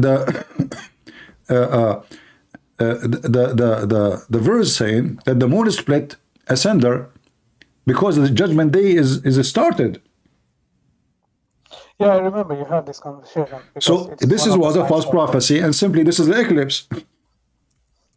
You know, if you read the interpretation of this, you will see the Muslim saying that when the moon is split, the Mount of Hara appear, and the two sides of the moon, the two pieces, split far distance from each other to the point the mountain appear. And here you see how stupid this story. I will draw for you on the screen. Let me do this. And I can show you the reference too. No, it's don't need to. I know the reference you have, like most of the time when you speak, so you have the reference. Yeah. So here you will see, let us say, this is the moon. Sorry, CP, I don't see your screen. You will see it. I gave you the link, and Rambo did not open it. Yeah, I'm in the So now this is the Mount of Hara. You know, the Mount of Hara is here, let us say. Is in the front of it. Let us make it brown in color.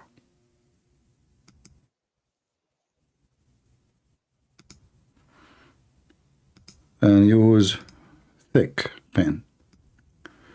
So this is the mountain. And the mountain is covering the moon, actually. You know, the moon is behind. So we cannot see the moon. And now the moon is split two pieces, according to the hadith. So there's a piece here, And they went so far from each other to the point we can see the moon, even though the moon is behind the mountain. If such a thing happened, don't you think this will be appear around the world, or only in Mecca? But they were saying, you know, as I can speak from the other who I've listened to, they say, for example, people in India have seen the splitting of the moon. If you remember Sheikh Usman.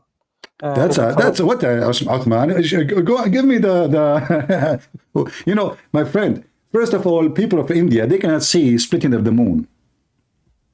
Where in India exactly? Which city? The ones who will see it is those who they are having the same time, not the one they will have morning when we have night. Those are the same time is going to be Iraq, Saudi Arabia, Jordan, Israel, Syria, Yemen. Those are at the same time. Let's say the edge of Pakistan maybe. But when somebody say that somebody saw this, that means the whole world at that time, whoever in that territory, in the same time, at night time, they saw such a thing. There's no history report of any such a thing. There's for sure eclipse, but this does not split the moon. Here we see, it says in the hadith that the mountain appear, and the two pieces, the two moon, the moon become two moons, not a crack. And they are separated to the point the mountain become between them. And this guy Sheikh Uthman, this is a big fat liar. You will take a statement from Uthman?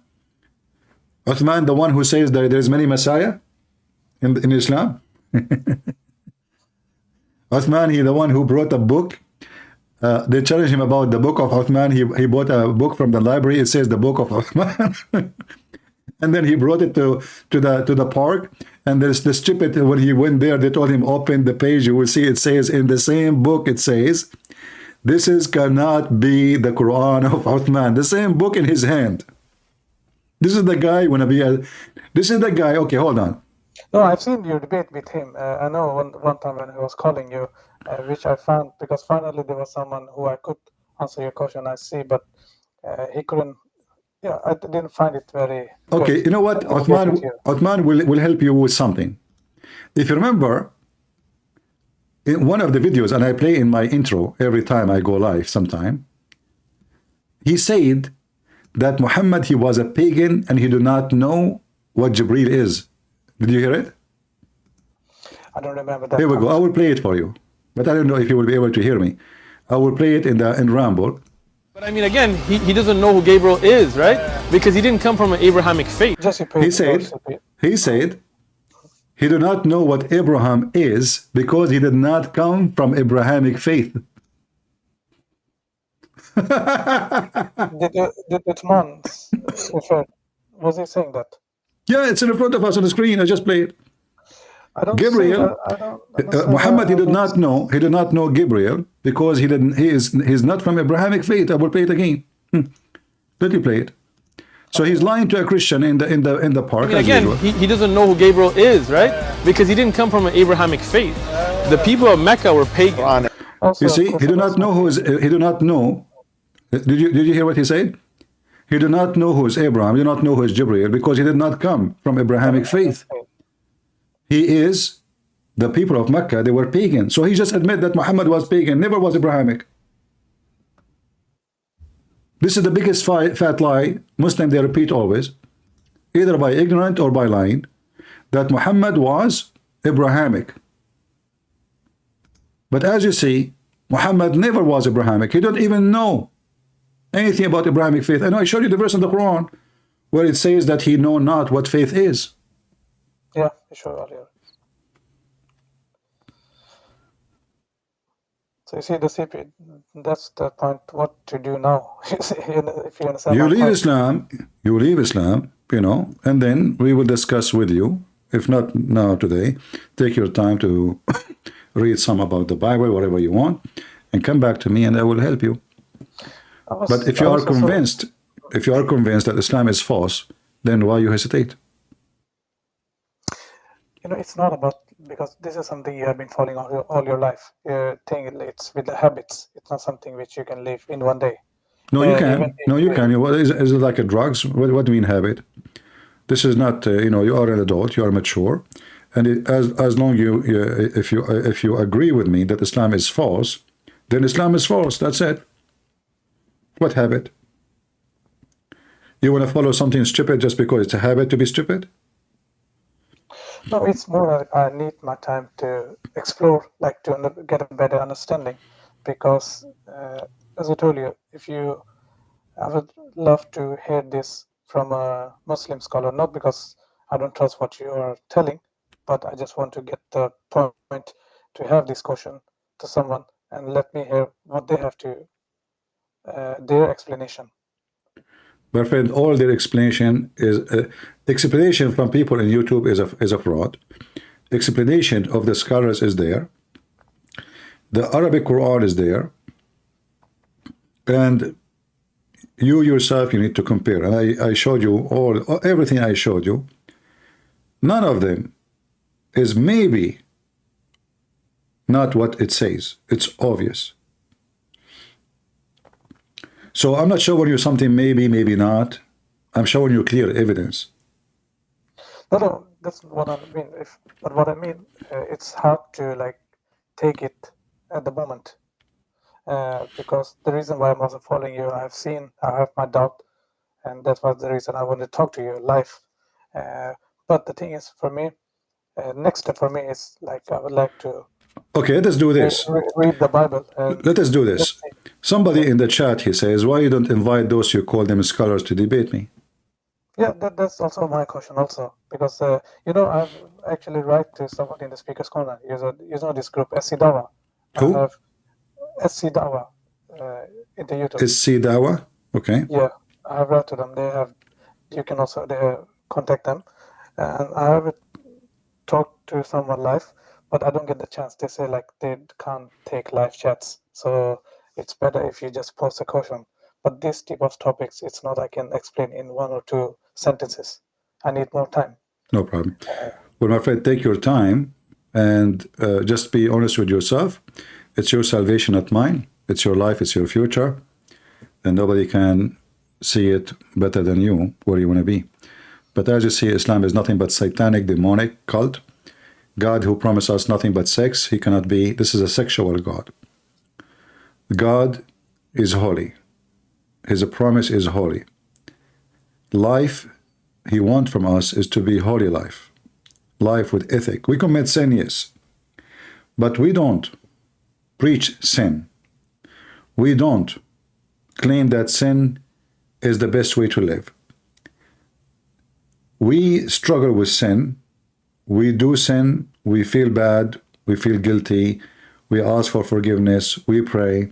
So a human being always will struggle with sin. But Islam encouraged sin. Islam changed the name of sin. So fornication, Muhammad, he called it zawaj, nikah. So zawaj mut'a, zawaj friend, you go one night in the hotel, and this is called zawaj. But all of us, we knew that this is nothing but a fornication. Even prostitution in the Quran is permitted. So force not your girls to do prostitution, and those are slaves, sex slaves. If they choose chastity, well, and if you force them, Allah is all merciful, there's no penalty. So the only religion beside maybe Hinduism and Buddhism promote prostitution is Islam. That's why in the culture of the Buddhist, prostitution is not seen as something bad. But Islam do the same. They kidnap girls, they force them into prostitution, and this was a practice in the time of Muhammad. In the time of Muhammad. So there was, now we have Andrew Tates. In the time of Muhammad, all the companions of Muhammad, they are Andrew Tate.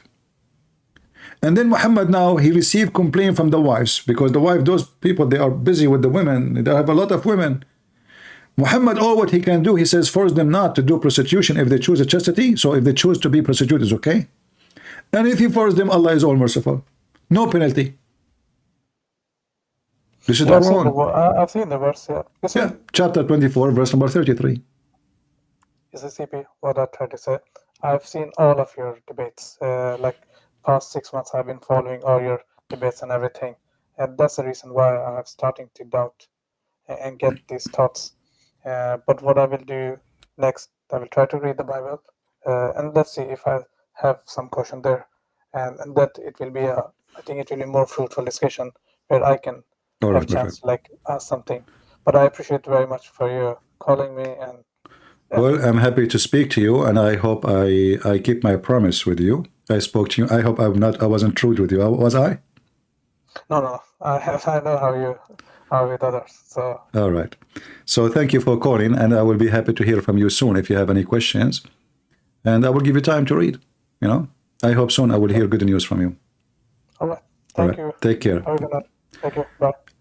Let us pray for our friend here, this nice man who is a Muslim, seeking the truth. Let us pray for him that he will see the truth, and the truth will set him free.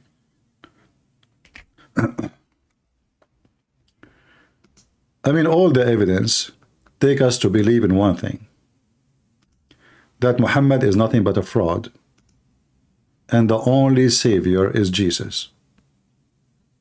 The savior is not Christian Prince. The savior is not an angel. The savior is not a bishop, is not a pope, is not even a church. The savior is the Messiah, and there is no name beside his name. All names look dirty beside his name. My name, your name, his name, her name, all they look dirty. Very dirty. So why in the world anyone want to follow someone like Muhammad, a man he is claiming to be serving God, yet he is busy going after little girls? You know, when Muhammad, he saw Jabir, who is supposedly a terrorist like Muhammad, they go and they invade the neighbor to steal their money and their grocery. And then he said to Jabir, "Hey Jabir, why you are rushing? Did you marry?" Jabir, he said, "Yes." He said, "Did you marry a little child or an old woman, a widow?" You see, the Muslims, they try to make it look nice, but the hadith make it clear. And then Muhammad now want to convince him that marrying a child is way better. It's more fun. Why? Because she will play with you, and you will play with her. Jabir, he said to him, "Well, you know what? My brother, he died." Different hadith says his father died, and he left him a bunch of orphan little girls.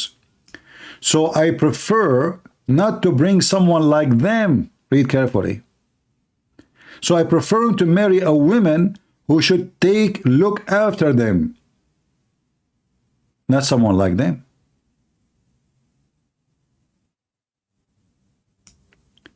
What kind of a man? His name is Muhammad. He go after a man, he is happily married, buzzing in his nose, his ear, saying, "Hey, listen, why you marry this widow? Why you don't go for a child?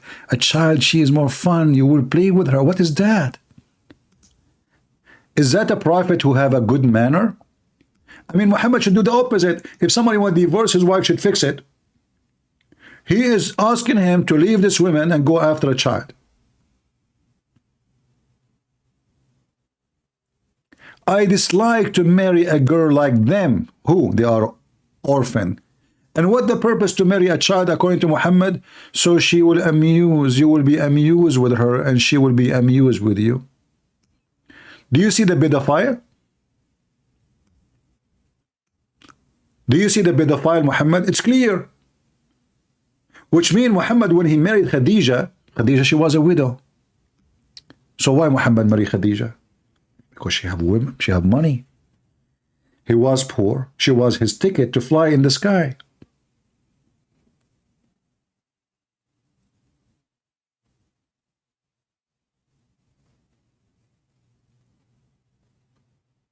And this is the proof that he never liked Khadija.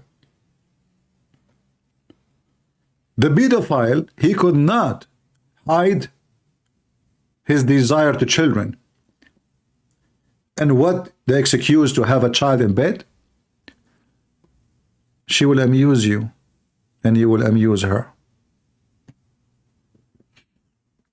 Is that the ethic of a man who claimed to be sent by God?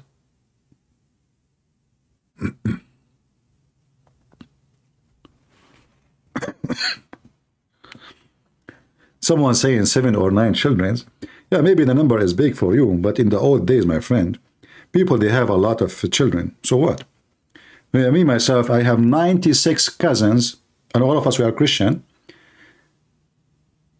We actually, this is not the exact number, but they counted only once that my grandfather, he invited us to his house, and the boys who they are under the age of 18. Sorry, the boys, yeah, the boys. We do not count even the ones who they are old. So the one under the 18 was 96 boys, just from one grandfather. This is not the girls alone. So his house is so big. There's a big, huge room for the boys, big, huge room for the girls, you know, and then the adult, they have their own room to enjoy the lunch.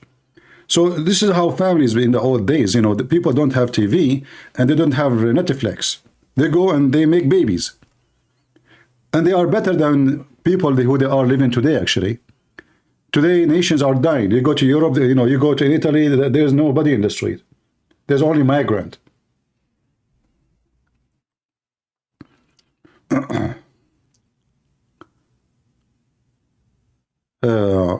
Having many children is not wrong. Having many children and you don't take care of them is wrong.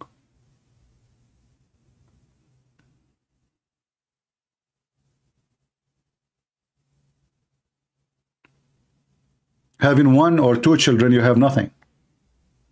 You don't have children. One car accident, you lost them all. So what's wrong with that?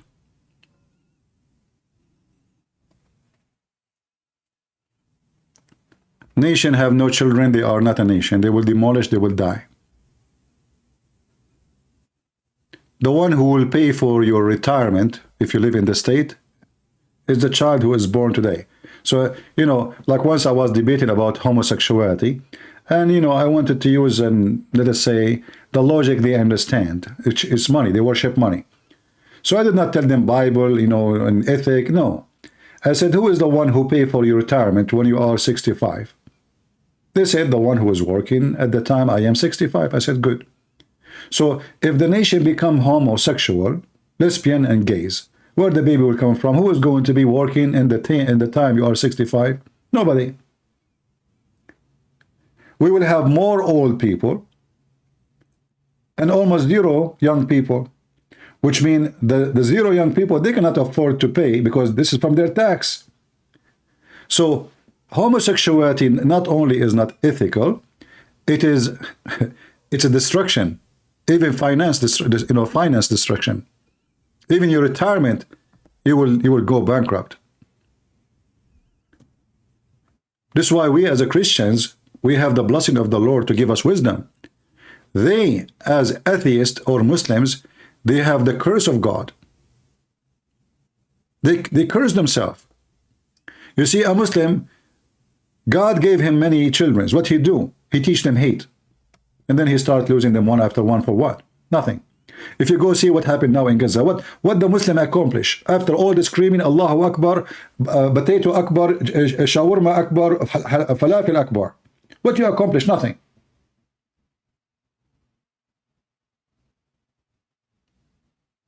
Today I was watching the videos.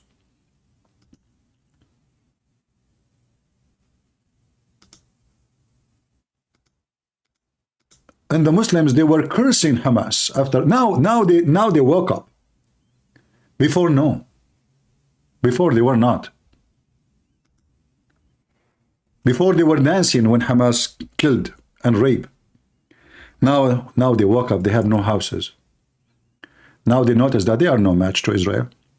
Now they notice that all those Muslims who say we are behind you, they are really behind you. Literally. Not in front of you. They are behind you. So you dance for the death of those people. You know, you shout Allahu Akbar, Takbir, Halal, Haram, Shawarma. And then what happened? You want to see what happened? Let me show you. Let me show you what happened. Look, take a look with me. This is what happened. This is what your accomplishment. Self-destruction. Stupidity. Your hatred is your enemy.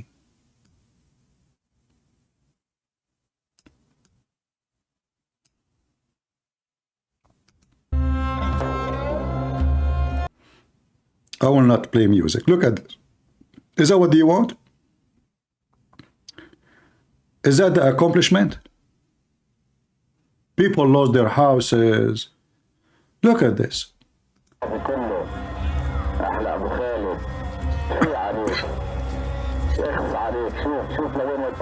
They are playing an audio of Muslims speaking to Hamas leaders, saying, I piss on you.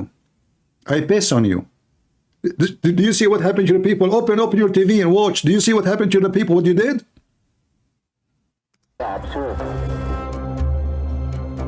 בתיעוד בלעדי מציר מעבר האוכלוסייה במערב ח'אן יונס שמובא לפניכם כעת, ניתן לראות את תושבי עזה זועמים על חמאס כמו שהרבה זמן לא ראינו.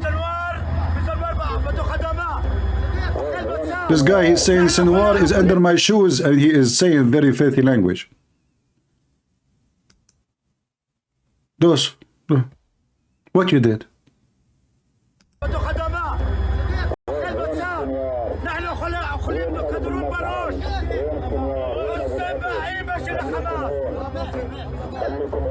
עשרות אלפי תושבי ח'אן יונס עוזבים את בתיהם. זה מחיר טבח ה-7 באוקטובר. شوف يا سنوار، شوف يا ابو العطش، يا ابو الوليد خالد المشعل. وديت البدله تبعك لتراي كلين اليوم. يا ابو الوليد وديت البدله على تراي كلين. The one is speaking, you know, playing an audio in the background, is saying to them, did you send your suit to the laundry machine? You know, you are sitting in a hotel and you are a leader, Khalid Mash'al. Huh? Where are you? You know, look what happened to us.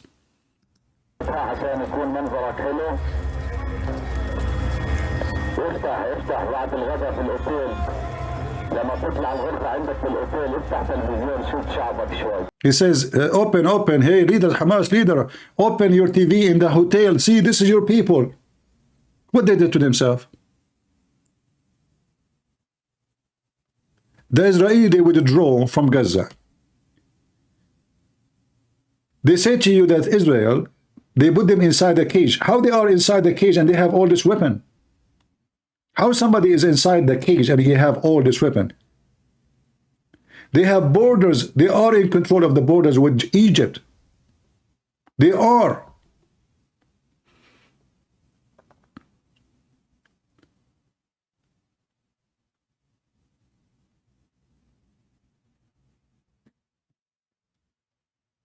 Look what you did to yourself.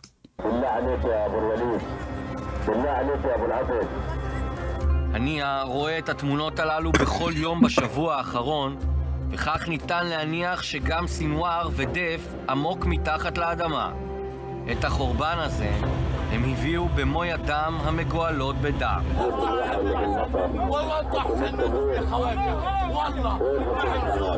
Look at this poor woman. Look at this old woman. Maybe she is 80, 90 years old.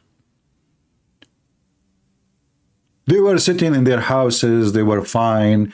The Israeli living, and you are living. And not only that, by the way, those who they killed are the ones who used to support them. They used to come to Gaza to take their children's, because they cannot afford, even though they have the UNRWA, which is money for free.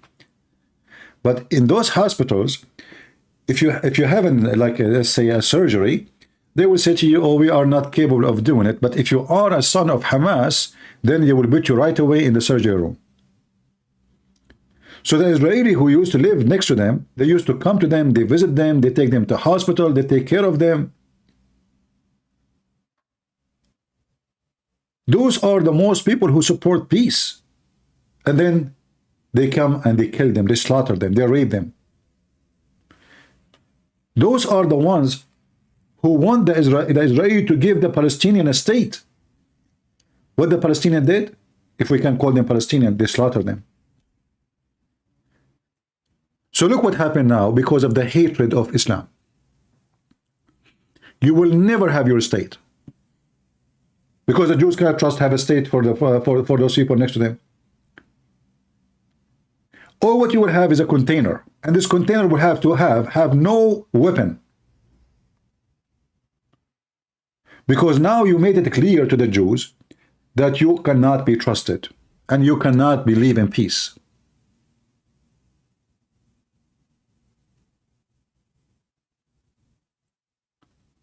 If those Jews are like Muhammad, they will take all the women, they will kill all the men, and they will take the women and the children as booty. They can't do it.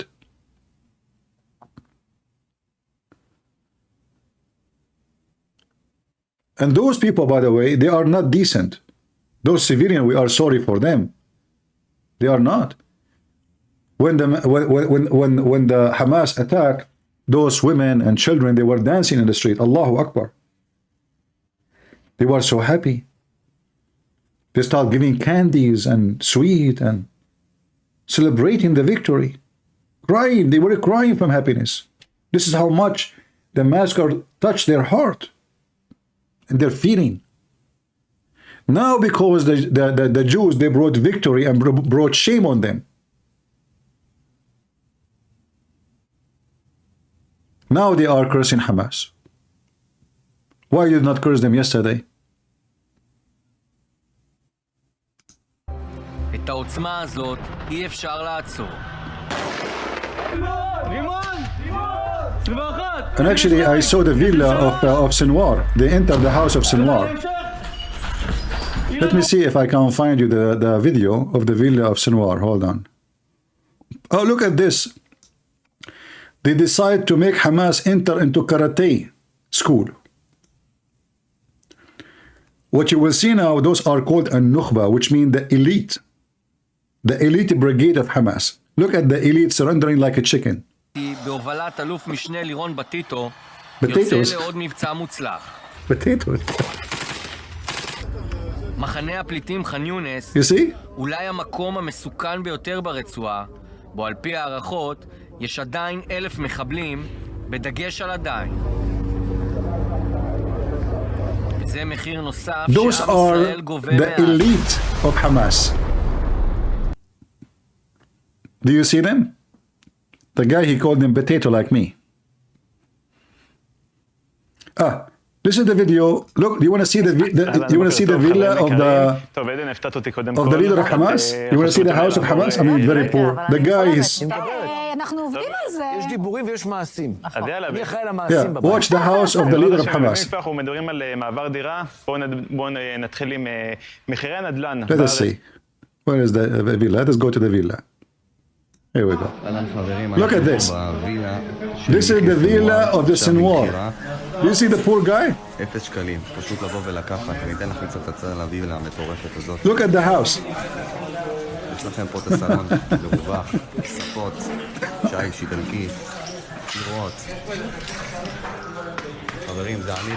You see?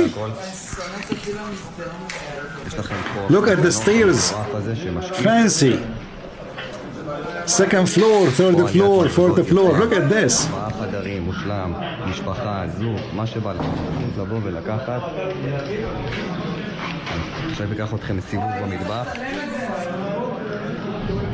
הכל חדש מהניילון, חדש עיצוב, באמת, מחיר ברצפה, מחיר מהזולים בשוק, אני ממליץ. You see? זה מטבח חדש. Look at the kitchen. שימו לב לעיצוב, לא נגענו.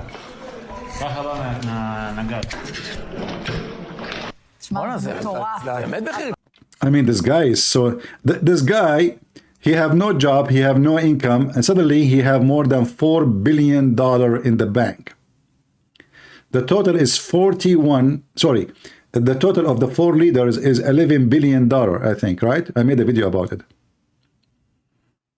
But Sinwar is, he's struggling to defend the Palestinian. I mean, what do you want more? Look, I mean, this guy, for the sake of his people, he agreed to live in such a house. And they are refugee. This is supposedly a refugee land. And they need the UNRWA. I bet you that the UNRWA money is the one build the house, maybe. אהלן חברים, אנחנו פה בווילה של יחיא סנואר, עכשיו למכירה 0 שקלים, פשוט לבוא ולקחת, אני אתן לכם קצת הצעה על הווילה המטורפת הזאת.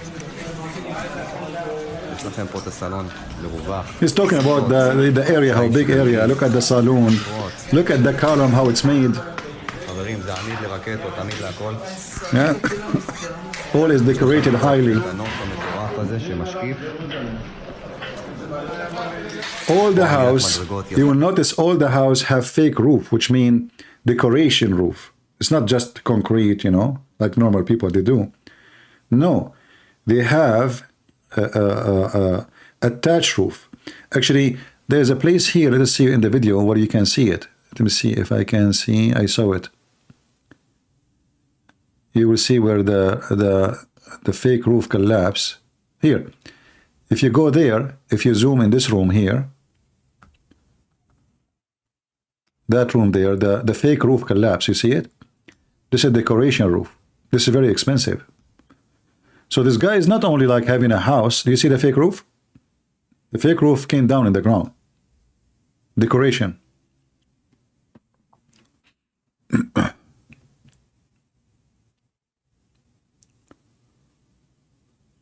Yeah. Yeah, false ceiling, exactly. It's just for decoration.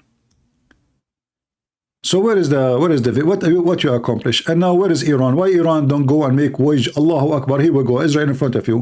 Iran claim that they have amazing power. And by the way, we are waiting for the stupid Biden to respond to Iran. And I am guessing that maybe the Republican, they will force Biden to do something, and they are studying which target to hit. So I hope by tomorrow or the day after, they are preparing themselves. So in case they respond back, they will be ready. This is the only reason I think they did not hit back yet. I hope so. All right. Let us see our Skype.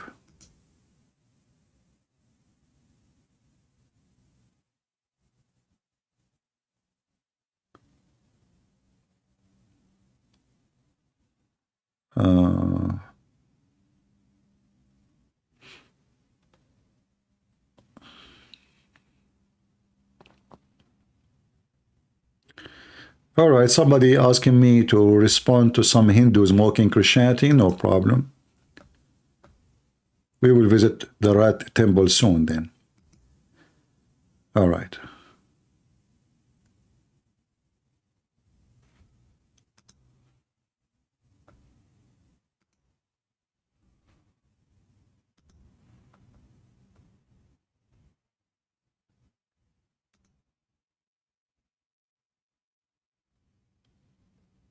All right, yes, for me.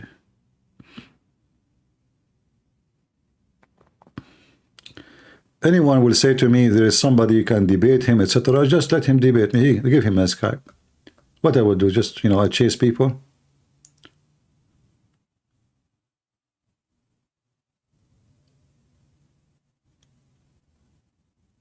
All right.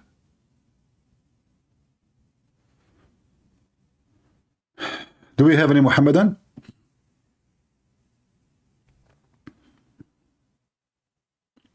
Any Muhammadan?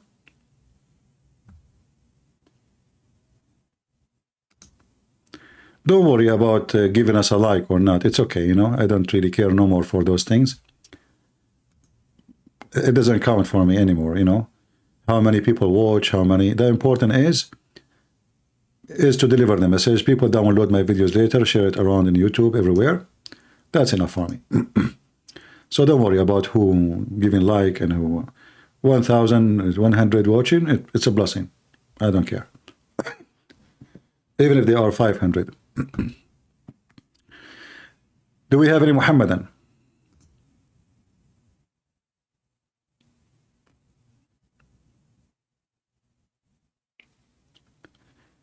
How many languages I speak? All languages in the world except the one you know. Like, you know, Al-Hassan, Al-Hussein, according to Shia, they speak 70 million languages. I mean, the Muslim, when they lie, they don't just lie. I mean, their lie hit the roof of the sky. 70 million languages. Only, are you sure not 69 millions? I mean, I never knew why Jesus baptized. Can you explain?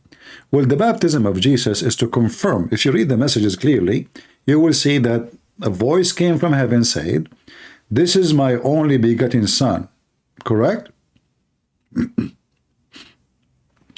So, when the Messiah says to us that you receive the Holy Spirit by baptism, he proved it to us. His word is confirmed, and who is he is confirmed by the baptism. A voice came from heaven says, "This is my only begotten son." Correct? So the baptism of Jesus is an announcement of heaven to the one who get baptism, starting from Jesus. Did I explain it to you in a very easy way?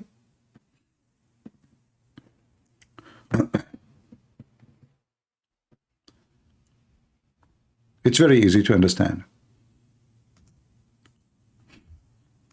Why is Jesus fast? Is that because he need to fast because, you know, is he practicing like a religious ritual or no? Everything Jesus he did is to prove to us how to live and how we can follow him. When Jesus, he washed the feet, like somebody told you that Jesus, he liked to work as a maid. Is that really what happened? No, he was teaching us you cannot be a master unless you are a servant.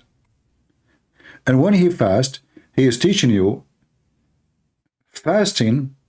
When you do the fasting, you do it willingly by choice. And not necessarily because you are a sinner, because he was not a sinner. It's not like you are repenting, that's why you fast. It is you teach your body. You conquer your body. You conquer your desire. You conquer yourself by doing the opposite of your desire. So fasting is not only fasting about food or no, it's fasting from your body controlling you.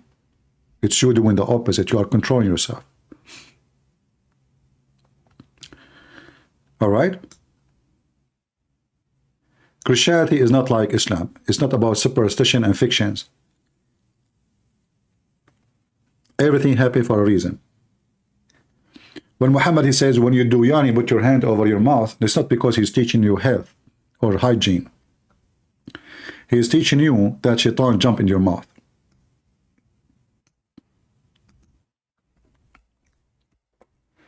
So the reasoning behind practice of Islam is stupid.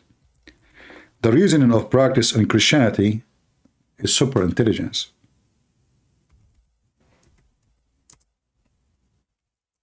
Like actually, without showing you the hadith, if you remember, when we play this, the intro, this guy here in the video, he says, Shaitan, he pee in your ears.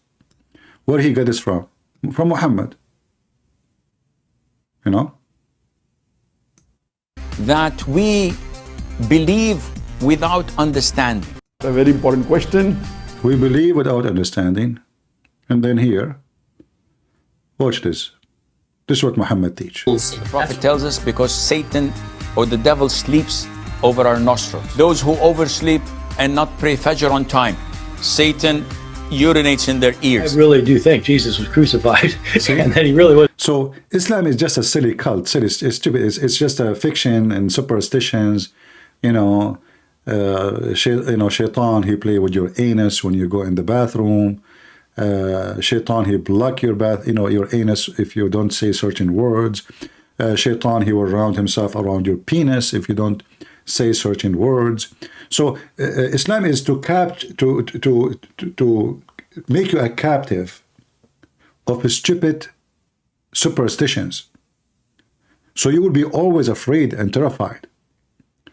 Like if we go right now, let us see if I can search. Let me search for this. Give me a second.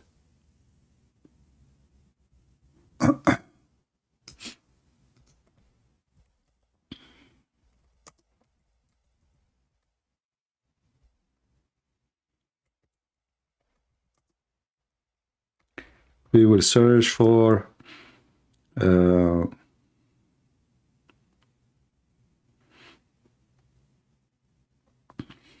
like what?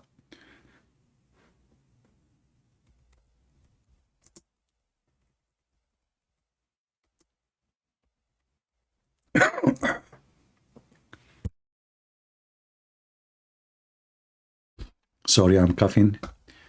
There is a smell. Doing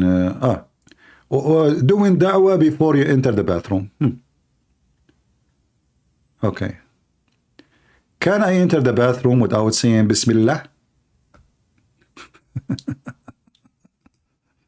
We have Malik Mullah. He's asking, making wudu on a bathroom which is attached now let's bring in our to, panel, Holt Communication Strategies, Terry Holt, you know, to the toilet and saying Bismillah. What is the ruling on that? First of all, a common misconception, a lot of the people think that Bismillah is part of wudu. If I don't say it, my wudu is invalid, which is not true. Look at this. Look at the stupid questions, you know. So you have an option of two. Either to say Bismillah before entering the toilet, before entering the door, or if you're inside, you can say Bismillah without moving your lips or your tongue. Just say it in your heart. And this suffices and does the job. Whether the toilet seat is there or not has no impact on your wudu. But why we have to say Bismillah before we enter the bathroom? Because if you don't, Shaitan will play with your anus. Let us find. Hi everyone. We have Malik. I'm trying to find you the video. What to say before entering and leaving the bathroom. Let's see this one. Bismillah, Allahumma inni a'udhu bika min al-khubthi wal-khaba'ith, which translates to Bismillah, oh Allah, I seek refuge in you from the male and female devils. And saying Bismillah is a visor or a screen between our awrah, our private parts, and the eyes of the jinn. So these toilets are inhabited by jinn and devils. When we say Bismillah, they're blinded, they can't see. So it is essential to say this when you go in. And when you go out, the sunnah, as in the hadith of Mother Aisha, may Allah be pleased with her, that you say Ghufranak, or I seek your forgiveness. For what? Because you did shit? So guys, when you enter the bathroom, you say Bismillah, because if you don't do that, Shaitan will see your private part. What? Shaitan will see your private part? Really? Are you sure? What the Prophet used to say, sallallahu alayhi wa alihi wa sallam. And you can say other du'as such as Alhamdulillah alladhi adhaba anni al-adha wa afani. All praise be to Allah who has relieved me from this harmful thing and give me good health, etc. Harmful thing.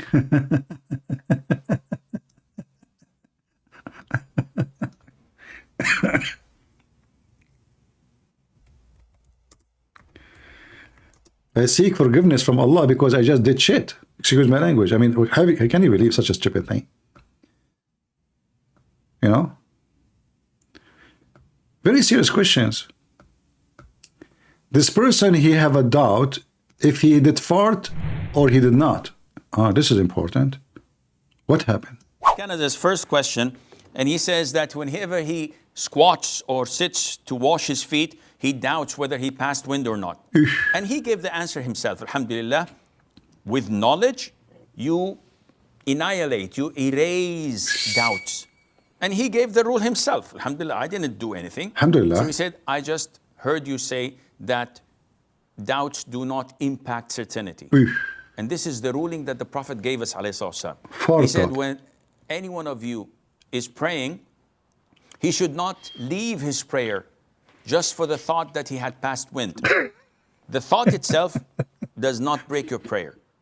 Unless he hears a sound or finds an odor. So, what about the guy behind your ass? He hear it, but you did not hear it. And you fart in his face, and the odor come to his nose. Remember, the Muslim, they bow down one after one. So look at this stupidity. You know, what is that? You know? There's other situation, difficult situation. A person, he keep farting, what he would do? Yeah, very deep.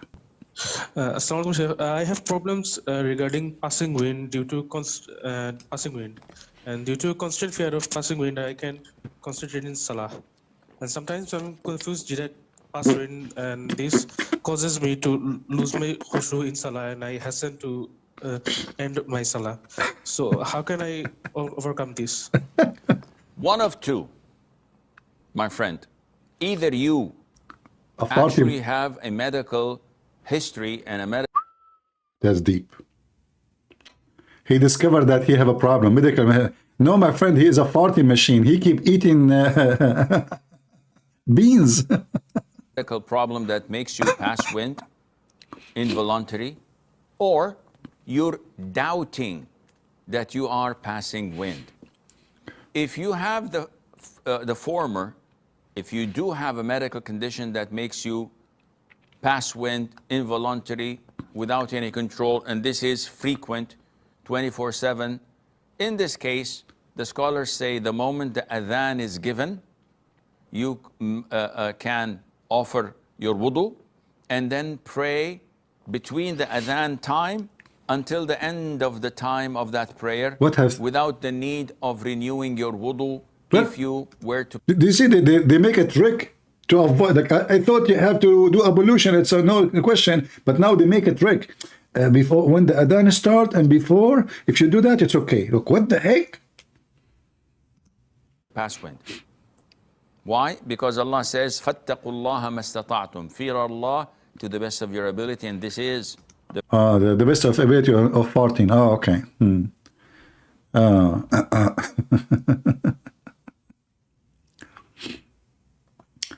This is, you know, Muhammad is just making fun of them, you know, stupid stuff. You know, lizard is your enemy, mice is your enemy.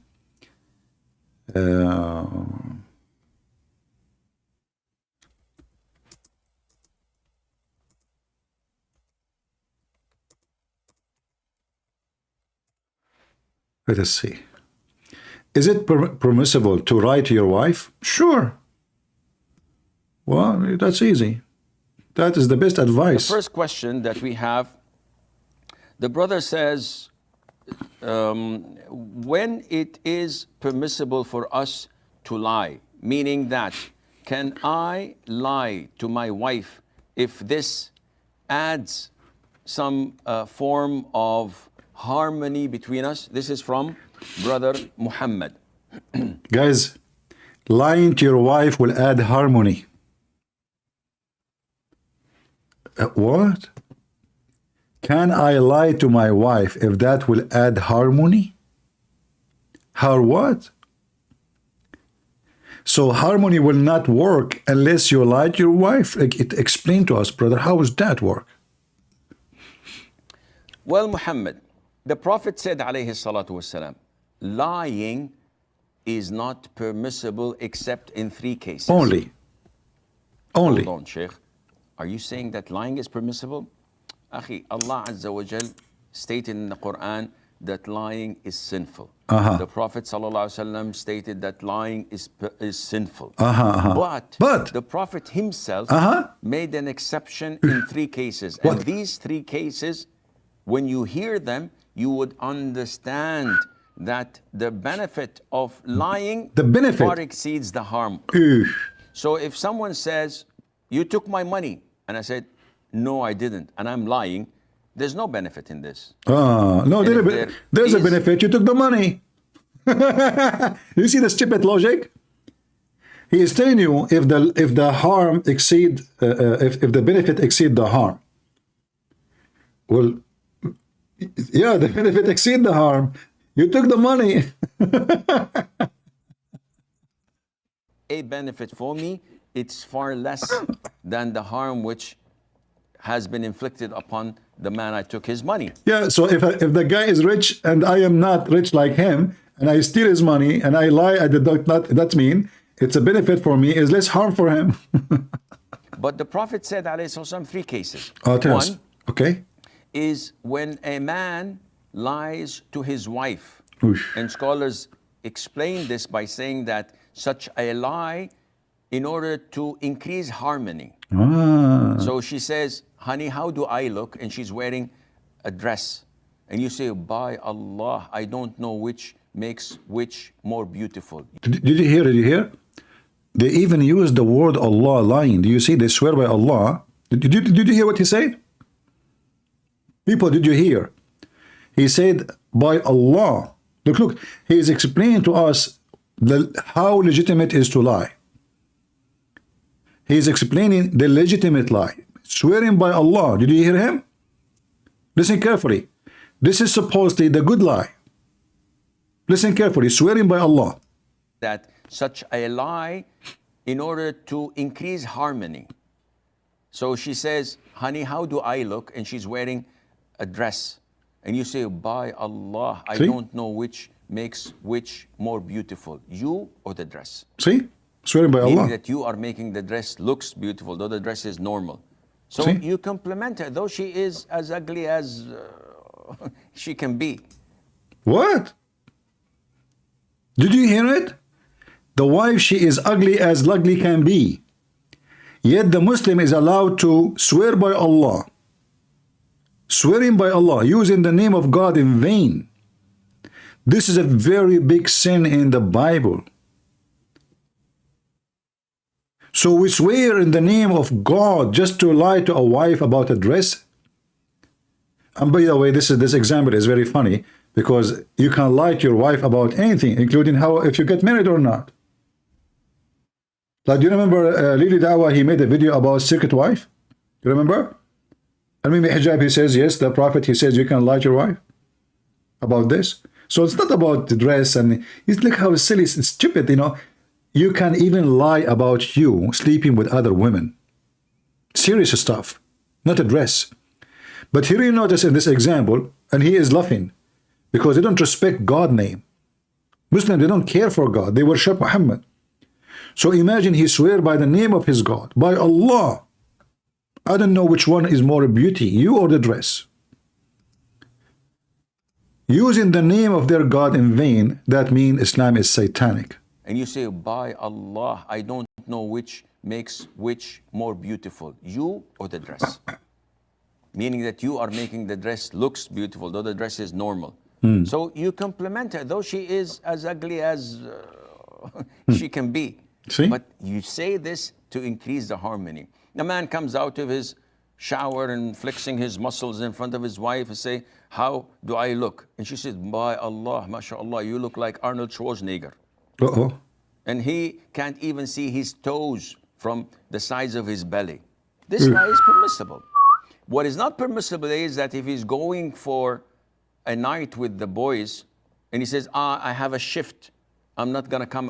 This is not permissible, you know. Oh boy. Anyway, as you see, this is a very garbage cult. It is garbage cult. And there is no way a human being, he have little dignity, he would accept such a thing. Harmony between wife and husband does not happen by lying to each other. If you say to her you are beautiful, but you see her the most ugly, obviously there's no harmony at all. Correct? Why a man, he will say to his wife, you are so beautiful? Is that because he's a coward to say you are ugly? Why he married her if she is ugly? Because you see, beauty is relative. It's about how you see the things. You will see a woman marrying someone, he don't look good. She looks so pretty. But she, you know, she love him. She find him the most handsome man. But why you will lie? And how that will increase harmony? Obviously, there is no harmony. There's zero harmony in this marriage because the husband, he see her so ugly. So now he have to lie. And that's supposedly making him a good person.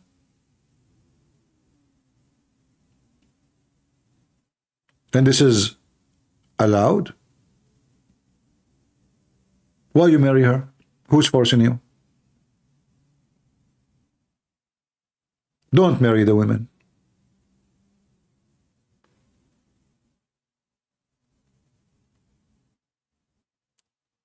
Very, everything in this cult is about deceiving, is about lying.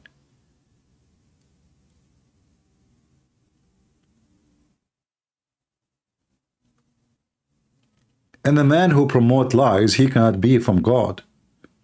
If Muhammad have little decency, the first thing actually, you see, if we start lying inside our houses, then what kind of community we have? Muhammad, he said, you can lie to your wife, she can lie to her husband, you can lie to your friends, and you can lie to your enemy. Who's left? Who's left?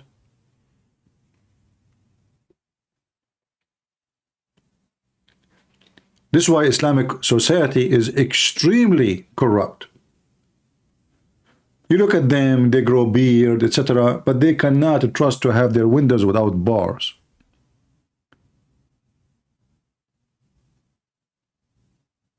Why they have bars in every window in the Middle East?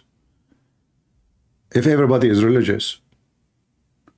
Why women, she cannot walk alone in the street in the Middle East if men are religious? Why do women need a guardian if everybody guarding his faith? The fact is the opposite. You need a guardian for your women when you walk in the street because everybody is pervert. Because Islam did not make them better people, make them pervert, practicing pervert. A woman, she go in the bus, 1,000 hands will touch her ass, will lust her. A man will stand behind her, he will be rubbing his thing in her back, in front of everybody.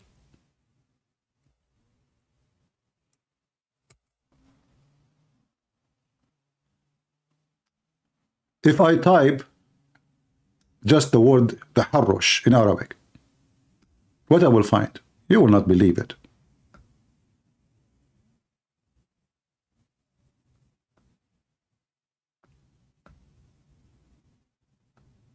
Look, this guy, he wanna look, he came to watch what is inside the thing, so he is what?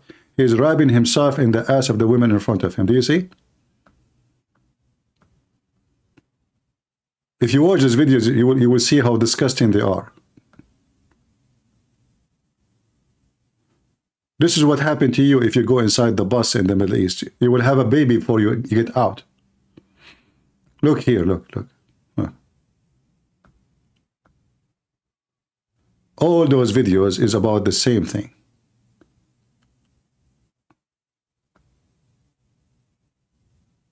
All these videos. This is the Middle East.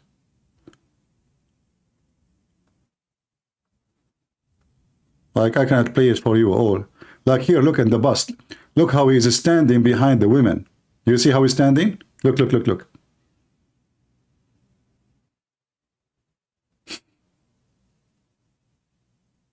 Do you see it? I don't want to play the video, but it's obvious. Any woman, she go in the bus, she will be robbed sexually before she leave the bus. Look. This is in the street.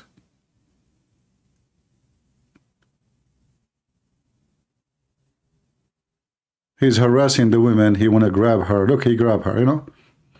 Yeah. This is the Middle East. Look at this. Look here. Look. This guy is waiting in the... Look. Come on, don't push me, man.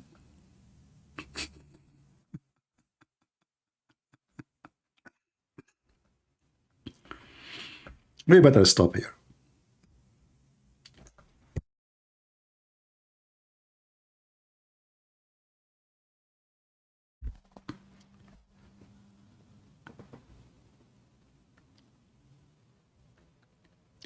Well, in Spain, they are doing this. Well, it's not the fault of the Abdul, it's the fault of the Spanish stupid people who allowed them to do that. Where is the Spanish men? Why they allow those people to be there? They deserve it then. Anyway,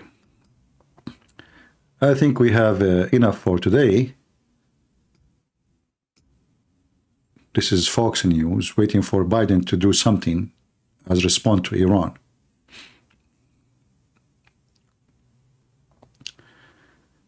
Can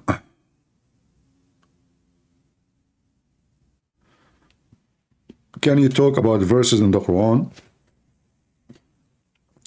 talking bad about Christians? All the Quran talking bad about Christians. What verses? From the first chapter, Al-Fatiha. Not like the lost Christians or the cursed Jews. Chapter 1, verse number 6 and 7. All the Quran is about bashing Christians, Jews, and non-Muslims. All of it, from the first page to the last page. No, I don't eat dinner actually. I eat once a day. But my nose is running for some reason. I don't know. When I started, it was fine. But there is, I have some kind of allergy sometimes. So I'm not sure what caused it to happen. And you notice I was coughing and yeah, and actually I'm muting the microphone from a second to other when I am going to sneeze, like now.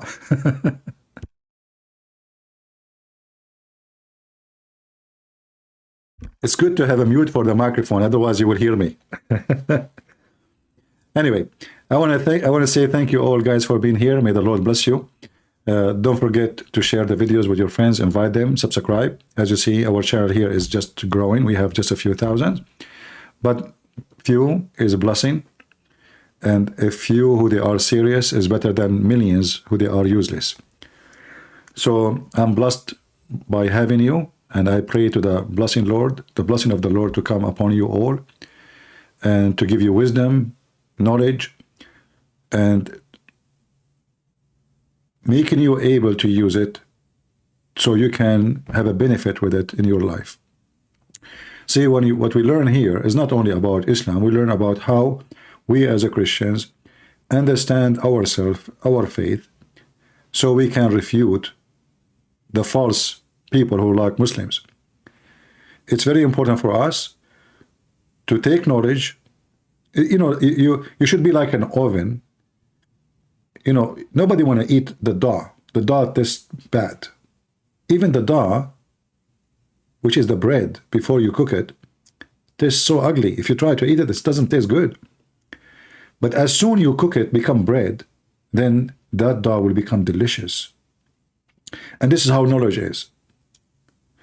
Knowledge, fact, truth, sometimes can be ugly, harmful to your mind, to your, you know, to your ethic. You hear about rape, crimes, I mean, disgusting. But it's a fact. We have to take this knowledge. We observe it, we learn from it, so we can protect ourselves. And then we give it to our children as good, delicious bread, so they can be wise. Look at the liberals. They fought the Bible. They fought teaching about God in schools. Look at their kids. You will find a teenager, he have 1,000 ring in his nose, in his ear, tattoo, wearing, like, he have a chains and all kind of sign of confusion. Drugs, hash, they die left and right. All of this happening for a very simple reason, which the left, they are denying because they fought the Bible. When you fight the word of God, you will be cursed. It doesn't matter how big your nation, it doesn't matter how powerful, you will be demolished. You will be demolished. The second the word of God leave your house, you have no house. You have a stable of animals where everybody jump on everybody. Where everybody believes is an animal, he can do as he wish. Where ethics disappear. So either you have a house or you have a stable of animals. And the only way to have a house is to make your house the house of God. If God, he present, when you eat, you say, thank you, Lord, for the food. And you appreciate the food you receive. And you share your food with the one who needs it. You live happily. Don't do what the Muslims say, lie to your wife. Lying to your wife will not make your life better. Your wife will hate you. Your wife, she will lose a trust on you. Sooner or later, she will discover that you were lying to her. Don't listen to the Muhammadan. Don't lie to your husband. First lie, second lie, third lie, your husband will never trust you again. The second trust, leave the house, there's no house. Again, your house became a stable. For the man, he think now my life is with women who keep lying to me. I don't know if she is sleeping with somebody else or not, because lies is permitted. I don't know if my husband is sleeping with somebody or not, because it's permitted for him to lie. Don't take what Muhammad say. This is Satan. You want to live happily? You have to be following the Messiah. Is it true our judgment will be stricter as a Christians? It's not about being stricter. There's no stricter and there's no lousy. The judgment is a judgment. In the day of judgment, you will be judged. What the Lord, he said, from their fruit you shall know them. This is not about being stricter. But what is look like it is strict, because following Christ is not a joke. You can't be with and against. Either you are with me or against me. The Messiah, he said, either you are warm, either you are cold or hot, so I can swallow you. Like when you drink water, if you drink warm water, it's disgusting. So if you try to be like, you are sin, no sin, bad and good, whatever you want, like, you are between, you have one leg in lousy life, one leg in religious, that will not work. Either you are with or against. So we can be people who do sin, but we are fighting our sin. So let's say you are a horse who is running and the horse fell down. Then you stand up and you run again, but you might fall down again. So the Lord, he is noticing you, is every step of your life is a step of sin, or every 1,000 step is a step of sin. If your life, your walk is a walk of sin, then obviously you are enjoying sin and you live the life of sin. You don't want to be the horse who fell down and stand up and run 1,000 feet, 2,000 feet, and then he fell again. When you fail, the Lord will take you, will give you his hand. That's why he says, come, knock at my door and I will open for you. You see, when Jesus said, I came for the sinner or the sick, not the healthy. So he came for the sick. And that's what we have. We have sickness. So you do not need to be worried about you being sick. You need to be worried about you loving to be sick, enjoying to be sick, fighting to be sick, not fighting against sickness.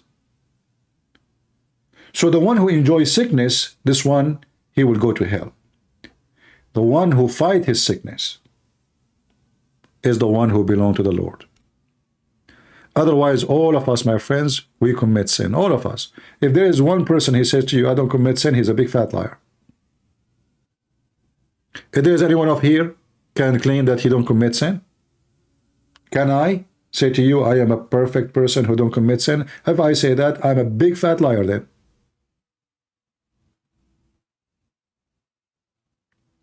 And the Bible confirmed that all men are short. All men are short. Short of what? Short of a glory, short of ethic. Only God. That's why he's called, if I have no sin, I'm God. If I have no sin, that means I'm perfect. I'm perfectly in control of my life.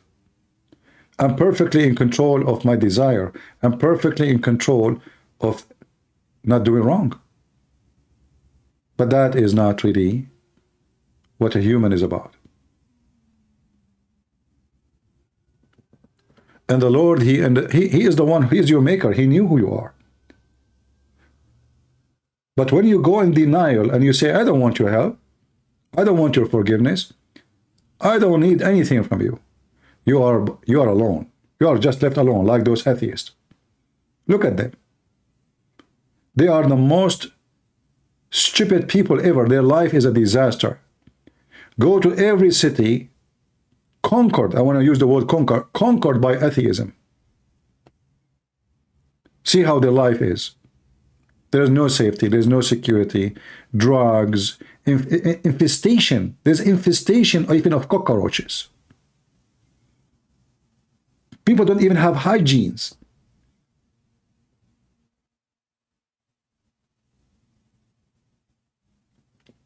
So the second we deny the Lord will deny us. And this is what the Lord, he said. The one who deny me, I will deny him. You see, this country, America, is the most powerful country in this world. If this country continue like this country is going to be demolished the same as many other empires demolished before. All empires, they demolished for a very simple reason. They were not godly. As even Israel.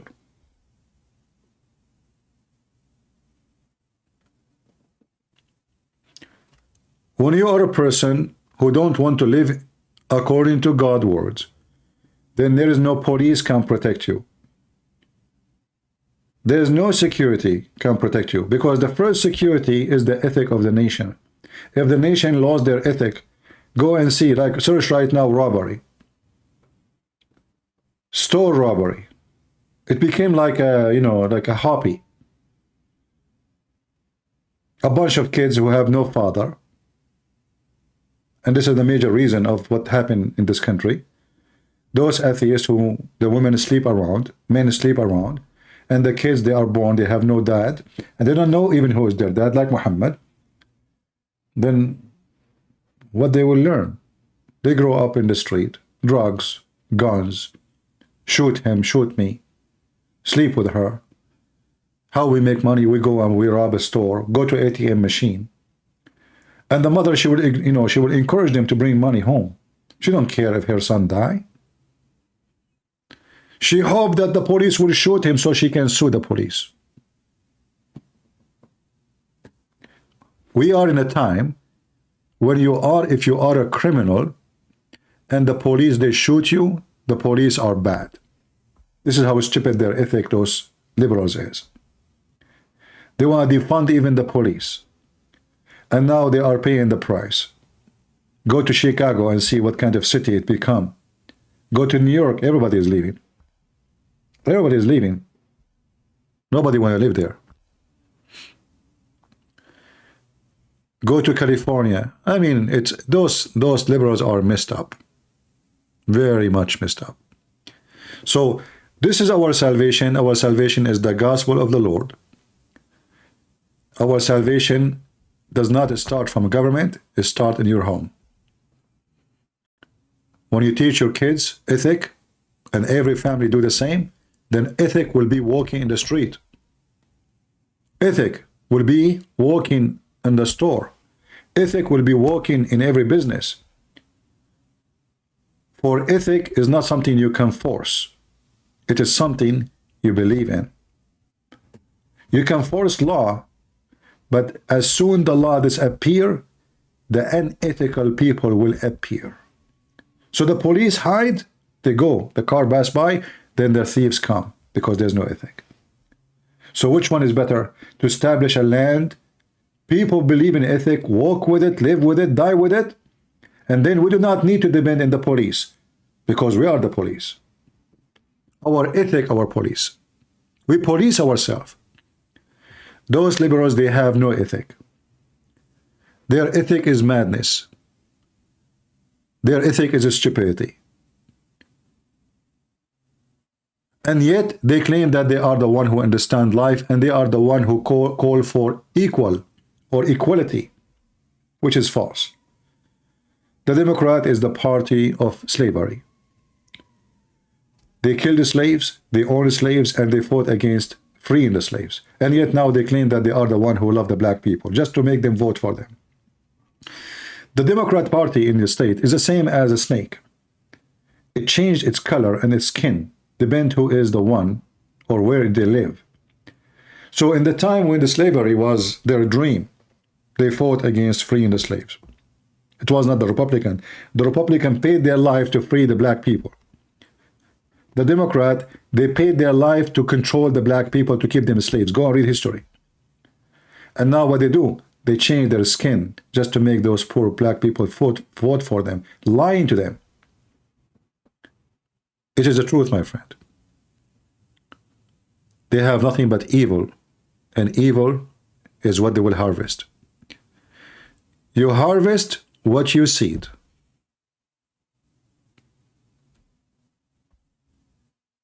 And this is what nobody can deny.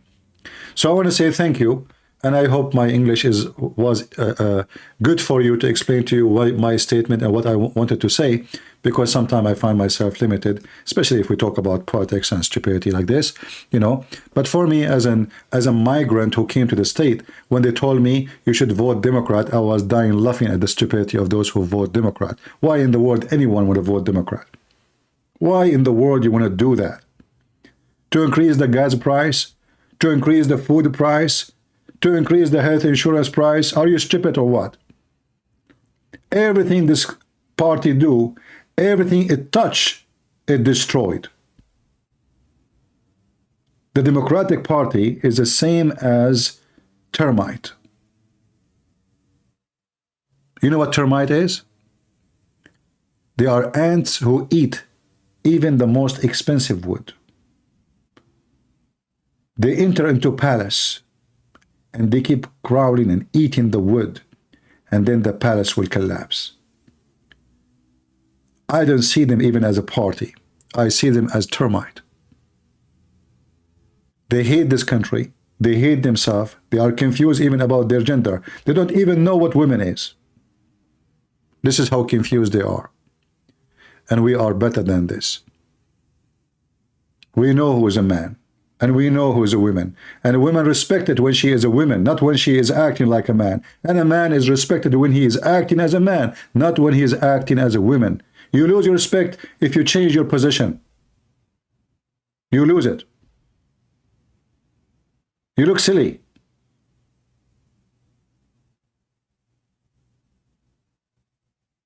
A man is not a man because he have a beard.